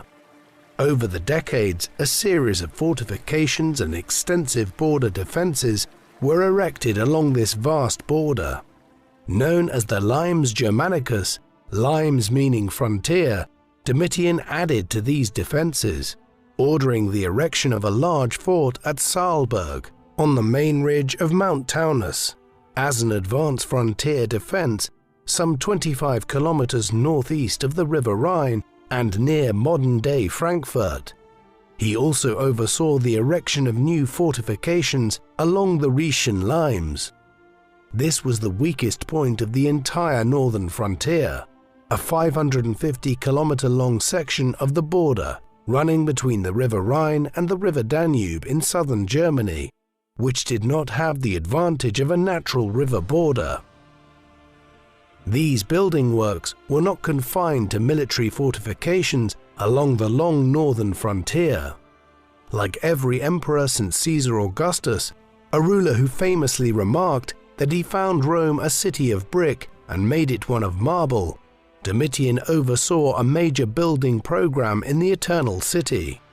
Some of this focused on the amphitheaters and racing tracks there, while the construction and initial completion of the Colosseum, known in ancient times as the Flavian Amphitheater, was undertaken by Vespasian and Titus.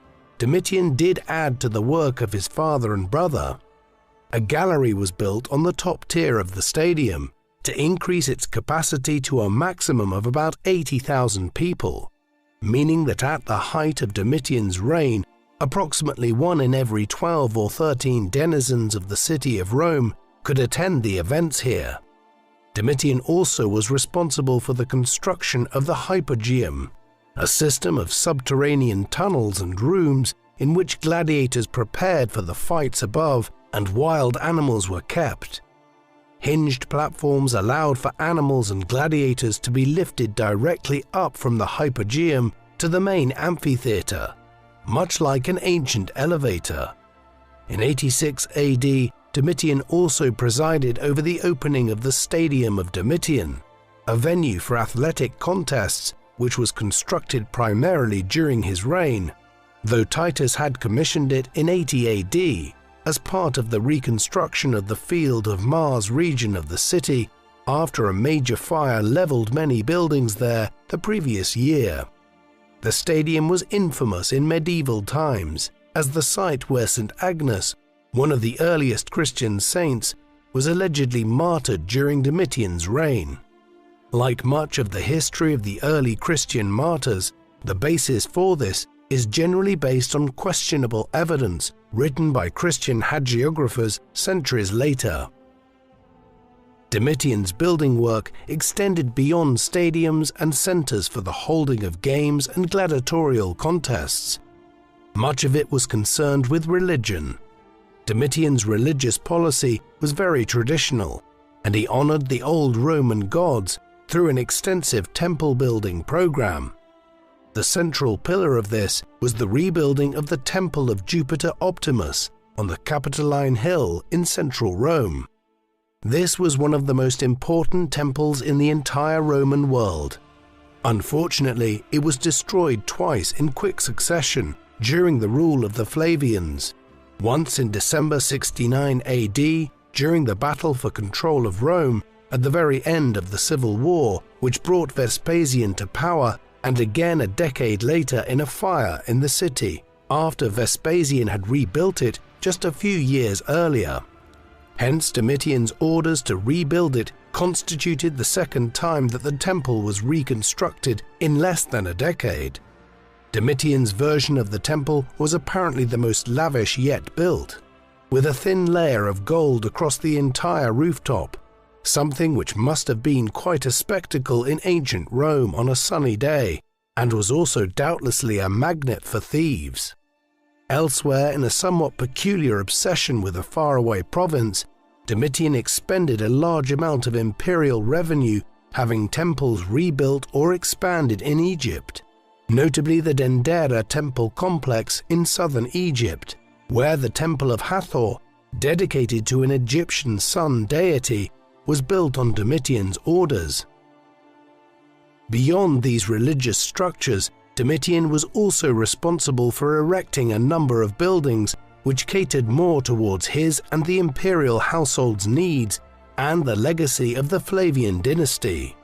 For instance, while it bears the name of his brother and was erected in his honor, it was Domitian who had the Arch of Titus built on the Via Sacra in Rome. This was built to commemorate Titus's role in the suppression of the first Jewish revolt, as well as their fathers. The Arch of Titus has survived in a remarkable state of preservation and has been the inspiration for a number of triumphal arches built in more modern times, notably the Arc de Triomphe in Paris, commissioned in the early 19th century by Napoleon Bonaparte. The Arch of Titus was most likely designed by the architect Rabirius, who was also responsible for the design of the Villa of Domitian, or Alban Palace, a vast palace laid out for Domitian in the Alban Hills, not far from Rome, and overlooking the city's main port of Ostia. After its completion, Domitian spent a growing amount of time here. This may have contributed to the growing divide between him and the Senate. Another of his predecessors, Tiberius, became increasingly unpopular in the second half of his reign after he effectively abandoned Rome to go and live in his palace on the island of Capri, and it appears that the senatorial class were disillusioned by the idea that an emperor would rule in a heavy-handed fashion from a distant palace rather than from within Rome itself, where he would consult with the Senate regularly. Domitian might have spent lavishly on erecting these buildings in Rome, its environs, and in Egypt, yet he was not a spendthrift ruler. He was concerned with managing the public finances in a prudent manner, particularly after a fiscal crisis of sorts in the mid-80s AD.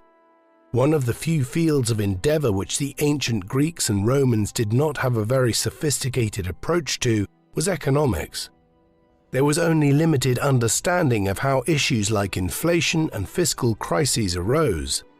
In response to them, Domitian ordered reform of the Roman coinage. The silver sesterces, the standard form of Roman coin, one which was made of actual solid silver, had been devalued during the crisis period of the late 60s and early 70s AD, as the first Jewish revolt and the civil wars created a need for more and more coins to pay the legions and to offer financial bribes to both soldiers and politicians who agreed to support a contender for the imperial title in return for money. The upshot of this was that silver coins started being produced that had cheap base metals mixed into them to reduce the amount of silver needed to mint them.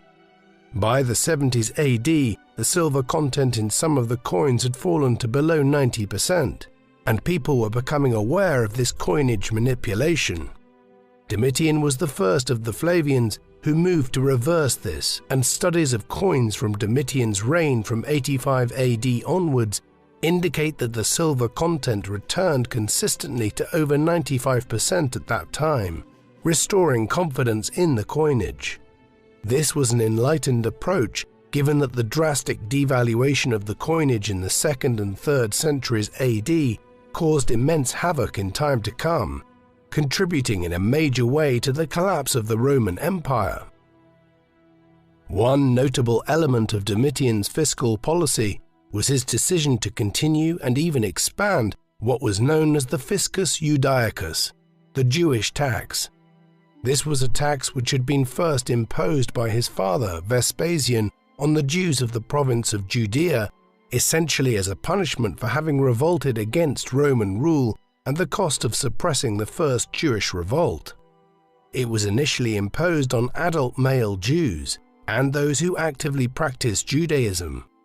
Domitian, though, expanded the tax so that it was applied to all Jews, be they men, women, or children of any age, as well as Jews outside of Judea itself, notably in Egypt, where there was a large Jewish community in cities like Alexandria.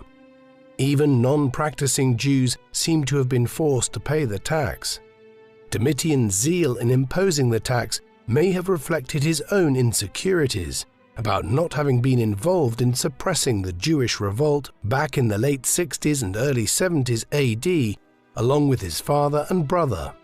The degree to which it was imposed may also have reflected official anxieties about the seeming spread of Judaism to new communities in the Eastern Mediterranean.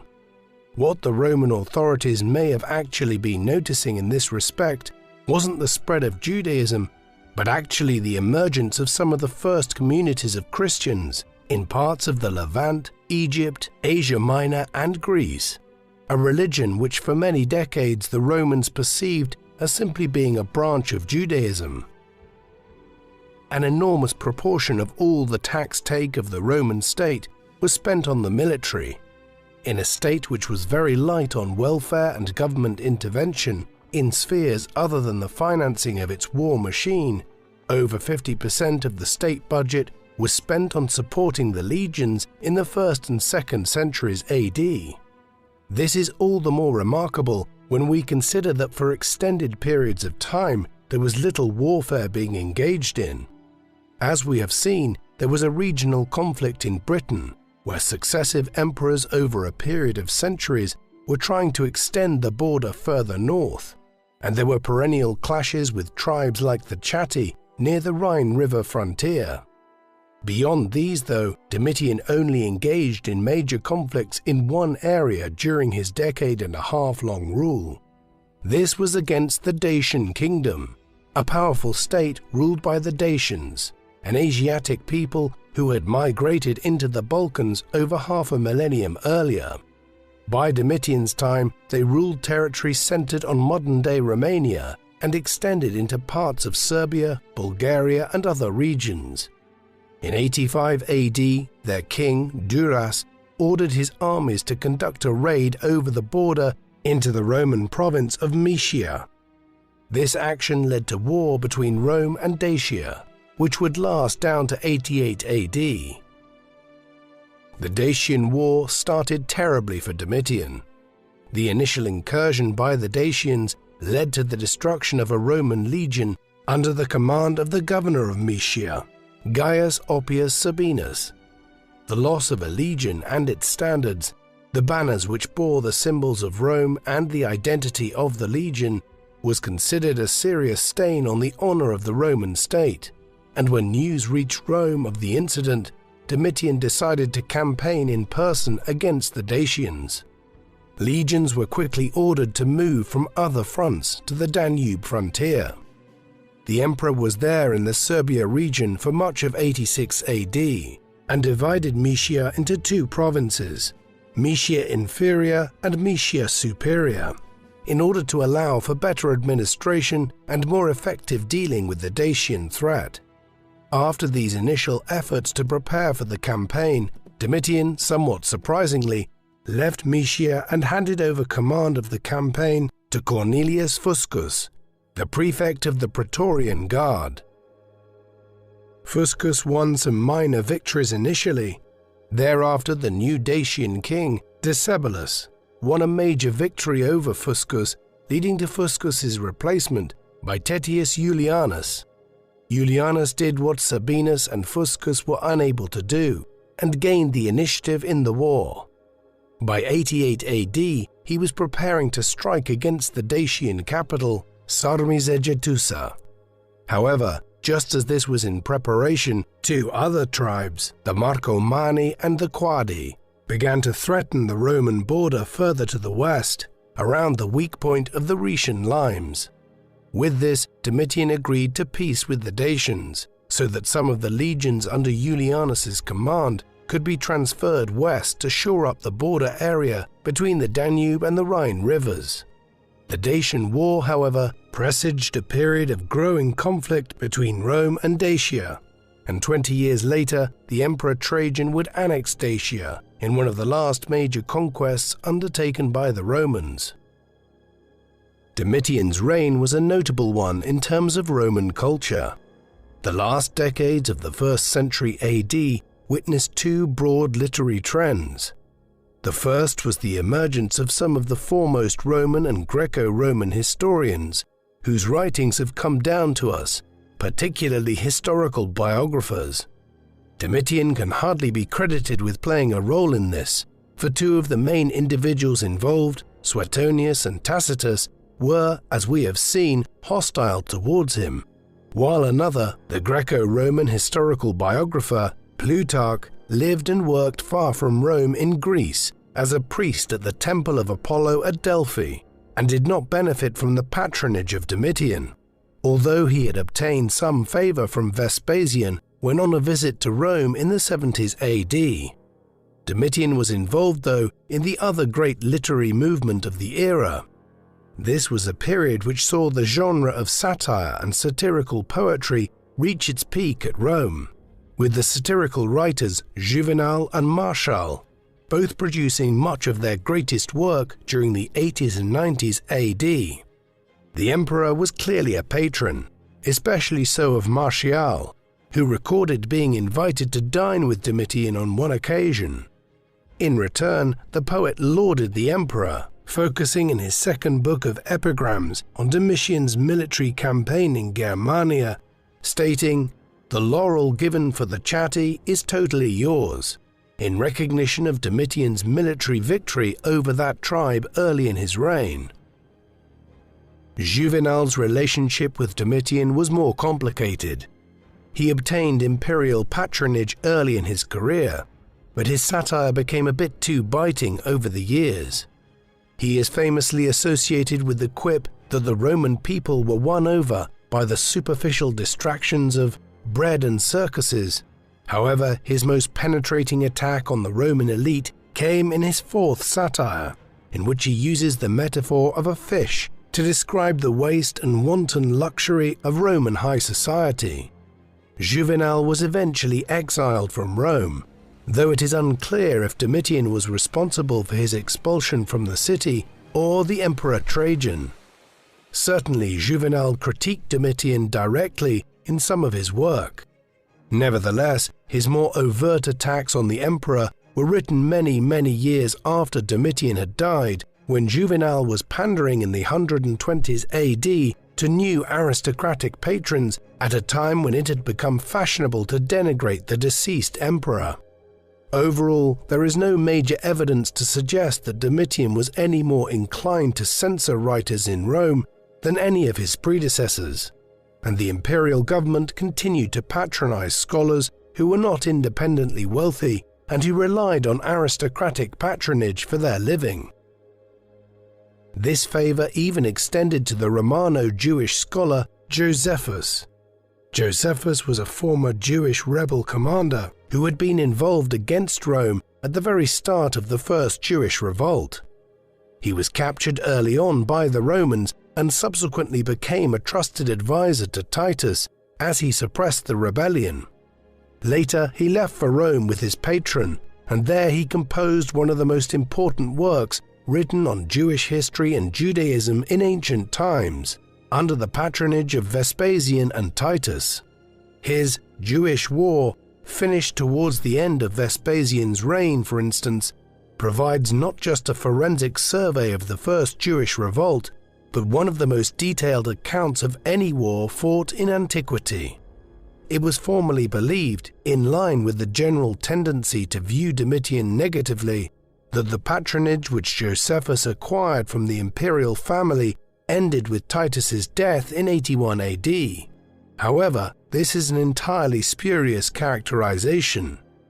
Josephus stated in an autobiographical account of his own life that the patronage he received from the emperors remained the same through the reigns of Vespasian, Titus, and Domitian, and several of his more important works, the Antiquities of the Jews and Against Appian, were written during Domitian's reign under imperial patronage and published in 93 and 94 AD. While he may have been tolerant of the satirical barbs offered by Martial and Juvenal for the most part and a patron of Josephus, Domitian was decidedly less patient when it came to certain schools of philosophy. In 93 AD, he issued a decree which expelled the philosophers from Rome and the entirety of the Italian peninsula. These appear to have been proponents of the Stoic school of philosophy, one of several major schools which include Platonism, Cynicism, and Epicureanism. Prior to this, Domitian had ordered the execution of several prominent Stoics. His expulsion order ensured that one prominent Stoic philosopher, Epictetus, left Rome and set up his own philosophy academy across the Adriatic Sea in northwestern Greece, at Nicopolis. It used to be considered that Domitian was something of an outlier in deciding on such a course. However, further studies have indicated that several emperors of the 1st century, including Domitian's father Vespasian, issued decrees against the Stoics, who appear to have formed some sort of social opposition to rulers who were deemed to be too autocratic in the 1st century AD. What's peculiar about this is that the Stoics went from being figures of persecution in the 1st century to hold power themselves a century later. Marcus Aurelius, who ruled as emperor between 161 and 180 AD, was a noted Stoic philosopher himself. It is almost impossible to determine what Domitian was like on a personal level. This is because the best account that we have in this respect comes from Suetonius. Suetonius was a most unusual historian, one whose Lives of the Caesars is an immensely valuable source for the history of the early Roman Empire, yet whose tendency towards depicting the emperors almost like pantomime figures when it came to their personalities can make it difficult to separate fact from fiction. In particular, he had a tendency to exaggerate the supposed vices of the emperors. For instance, of Domitian, Suetonius tells us that, quote, "He was excessively lustful. His constant sexual intercourse he called bed wrestling, as if it were a kind of exercise," before informing us that Domitian, quote, "swam with common prostitutes." Elsewhere, he tells us that when he first succeeded Titus as emperor, Domitian would spend hours at a time locked away in his rooms, idling the time away, doing nothing except killing flies, while officials and imperial officers waited outside trying to get him to govern the empire. These passages aside, there is enough information provided by Suetonius to be able to begin to form some kind of accurate picture of who Domitian actually was. He was evidently taller than average, with a tanned complexion and large eyes, though evidently with poor sight. He was an educated ruler, one who was responsible for rebuilding and restocking many of the libraries across Rome, which had been destroyed during the Great Fire which consumed much of the city back in 64 AD during Nero's reign. This was clearly something of a passion of his, and Suetonius tells us that he expended a great amount of imperial finances on rebuilding the libraries as well as trying to reacquire as many works as possible, even dispatching many scribes to the great library at Alexandria in Egypt to produce copies of books there and bring them back to Rome. Beyond this, his other great interest seems to have been, like many other Romans, the games held in the amphitheatre and the racing tracks of the city, paying for gladiatorial contests and chariot races to be held frequently. He enjoyed gambling on these and on dice, though in other aspects of his life he was moderate in his habits, holding banquets on occasion, though usually retiring early and rarely drinking or eating to excess. Even emperors can be extremely self-conscious. Domitian, by all accounts, was a relatively handsome man in his younger years, but as he grew older, he gained weight and started to go bald. On one occasion, he stated of a senior political figure, "How I wish that I were as fine-looking as Machias thinks he is." His receding hairline troubled him greatly, and he took offense whenever he heard of anyone being insulted for their baldness, as though it was a slur against his own lack of hair. Such was his obsession with his hairline that he even composed a book on the subject, entitled On the Care of the Hair. Incredibly, this appears to have not been a made-up story of Suetonius's, as he even quotes from the text, and presumably his readers would have been familiar with the work in question. The book was addressed to a friend of Domitian's, who also suffered from hair loss, and who the emperor bemoaned the fate of his hair to in the following words: "Do you not see that I am too tall and comely to look on? And yet the same fate awaits my hair, and I bear with resignation the aging of my locks in youth. Be assured that nothing is more pleasing than beauty, but nothing shorter lived." Domitian had greater problems than just his hair loss. While the exact reasons for it can be debated, there is no doubt that by the late 80s AD, there was growing opposition to his rule from many quarters. The first major sign of this came in 89 AD, when Lucius Antonius Saturninus, the governor of the province of Germania Superior, revolted against the emperor. This was a serious matter. The provinces in Germania, along the border at the river Rhine, were highly militarized, and any revolt from this part of the empire always ensured that the leader of any such insurrection there had a large number of troops under his command. In Saturninus's case, the revolt was quickly suppressed. He had initiated it on the 1st of January, in the middle of winter, having secured an alliance with the Chatti, the tribe Domitian had waged war on early in his reign. However, their plan to join Saturninus's legion after he raised the revolt against Domitian was foiled when a sudden bout of warmer weather melted the ice on the river Rhine and prevented the Chatti from joining up with Saturninus's troops. As a result, in a matter of less than 4 weeks, Roman legions from the surrounding provinces moved into Germania Superior on Domitian's orders and crushed the rebellion. Nevertheless, it pointed towards a growing discontent within Domitian's rule.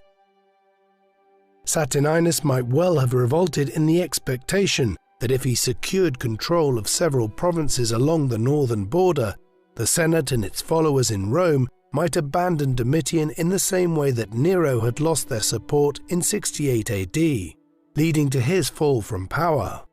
There certainly appears to have been a growing animosity between the emperor and a faction within the Senate. This was in part responsible for the expulsion of the Stoic philosophers from Rome and Italy in the early 90s AD, as Domitian identified them as being associated with his opponents. Several senators were found guilty of crimes over these years and were executed. This is presented as evidence by Tacitus and Suetonius of Domitian's growing tyranny as his reign progressed. It wasn't out of the ordinary, though. Emperors such as Claudius back in the 40s and early 50s AD had regularly seen the need to execute senators who were perceived as plotting against the regime, and yet they were judged much more favorably by the same historians. Domitian's condemnation was rooted in a much more broad animosity among the senatorial class, which was tied into ideas about the traditional honor which should be afforded to the Roman nobility. Given the accounts provided, it also seems reasonable to suggest that Domitian's behavior did in fact become more incendiary in the mid-90s AD, while also acknowledging that the extent of this was exaggerated by his critics. Matters came to a head in 96 AD. In a strange development, given the growing standoff between the emperor and the Senate, the conspiracy which saw him assassinated emerged from within Domitian's household staff. The ringleaders were a steward called Stephanus and a chamberlain called Parthenius. On the 18th of September, they organized for the doors of Domitian's private apartments to be locked and then approached him, apparently on official business. Stephanus presented the emperor with a scroll, and while Domitian was preparing to read it, he then drew a concealed dagger and stabbed the emperor in the groin. A scuffle followed in which Domitian tried to have an attendant retrieve a nearby dagger for him, but as he did so, other servants rushed forward and stabbed the emperor repeatedly. In a classic example of the flowery stories which Roman historians injected in their work, both Suetonius and Cassius Dio relate that a soothsayer of Germanic origin, Larginus Proclus, had predicted the emperor's imminent death just days earlier through interpretation of lightning. We are probably on steadier ground in assuming that the conspiracy involved more than those who actually stabbed Domitian to death, as within a very short period of time, Titus Petronius Secundus, one of the commanders of the Praetorian Guard, was securing the imperial precinct, and leading senators were being informed of the assassination. Who amongst these might have been involved in the plot remains a mystery.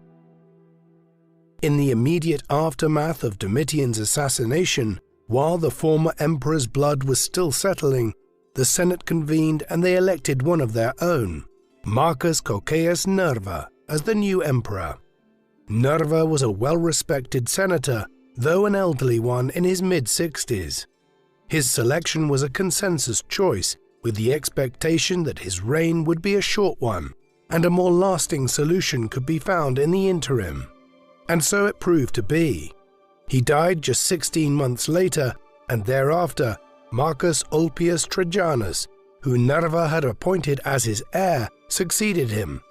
Trajan's accession marked a new departure in the Roman Empire, whereby the previous emperor would select a worthy individual who was not necessarily a close blood relative. He would then adopt this heir who would succeed him upon his death. The system proved effective. Trajan was widely considered to have been amongst the greatest of the Roman emperors, with some memorials praising him even above Caesar Augustus. His successors also ruled well, and so the period from Domitian's assassination down to the death of Marcus Aurelius in 180 AD, encompassing the reigns of Nerva, Trajan, Hadrian, Antoninus Pius, and Marcus Aurelius, is typically referred to today as the period of the 5 good emperors, an age which the great Enlightenment historian Edward Gibbon deemed to be the era in which life was best for any people in any society in history. Domitian has traditionally been viewed as one of the more tyrannical of the Roman emperors. This is entirely in keeping with the view of him presented by Suetonius and Tacitus, in line with their senatorial bias. However, this interpretation of him needs to be taken with a very large pinch of salt. While there is no doubt that he clashed with the Senate and this proved to be his undoing, this does not necessarily mean that he was a poor ruler. If anything, it simply points to the power which the Senate held over a half a century after the creation of the empire. In other respects, his reign was successful. His building program was considerable, and in many ways he ushered in the Pax Romana, the Roman peace, which is more usually associated with the 5 good emperors. Furthermore, in many ways Domitian made strides to combat the issues which would be Rome's undoing. Beginning in the 3rd century AD, the empire entered a period of crisis based on the overt power of the military, which caused civil war after civil war, as well as the invasions of Germanic and Asiatic tribes across the Rhine and Danube into the empire, along with a fiscal crisis caused by the drastic lowering of the silver content in the Roman coinage. A century and a half before this crisis began, Domitian was taking steps to combat 2 of these 3 issues by reforming the coinage and increasing the silver content, and by establishing extensive fortifications along the northern border. In these respects, whatever the bias of his ancient biographers might have been, Domitian was in many ways a competent ruler. What do you think of the Emperor Domitian? Did he become a tyrant as his reign went on, or was he unfairly maligned by the senatorial class? Please let us know in the comment section, and in the meantime, thank you very much for watching.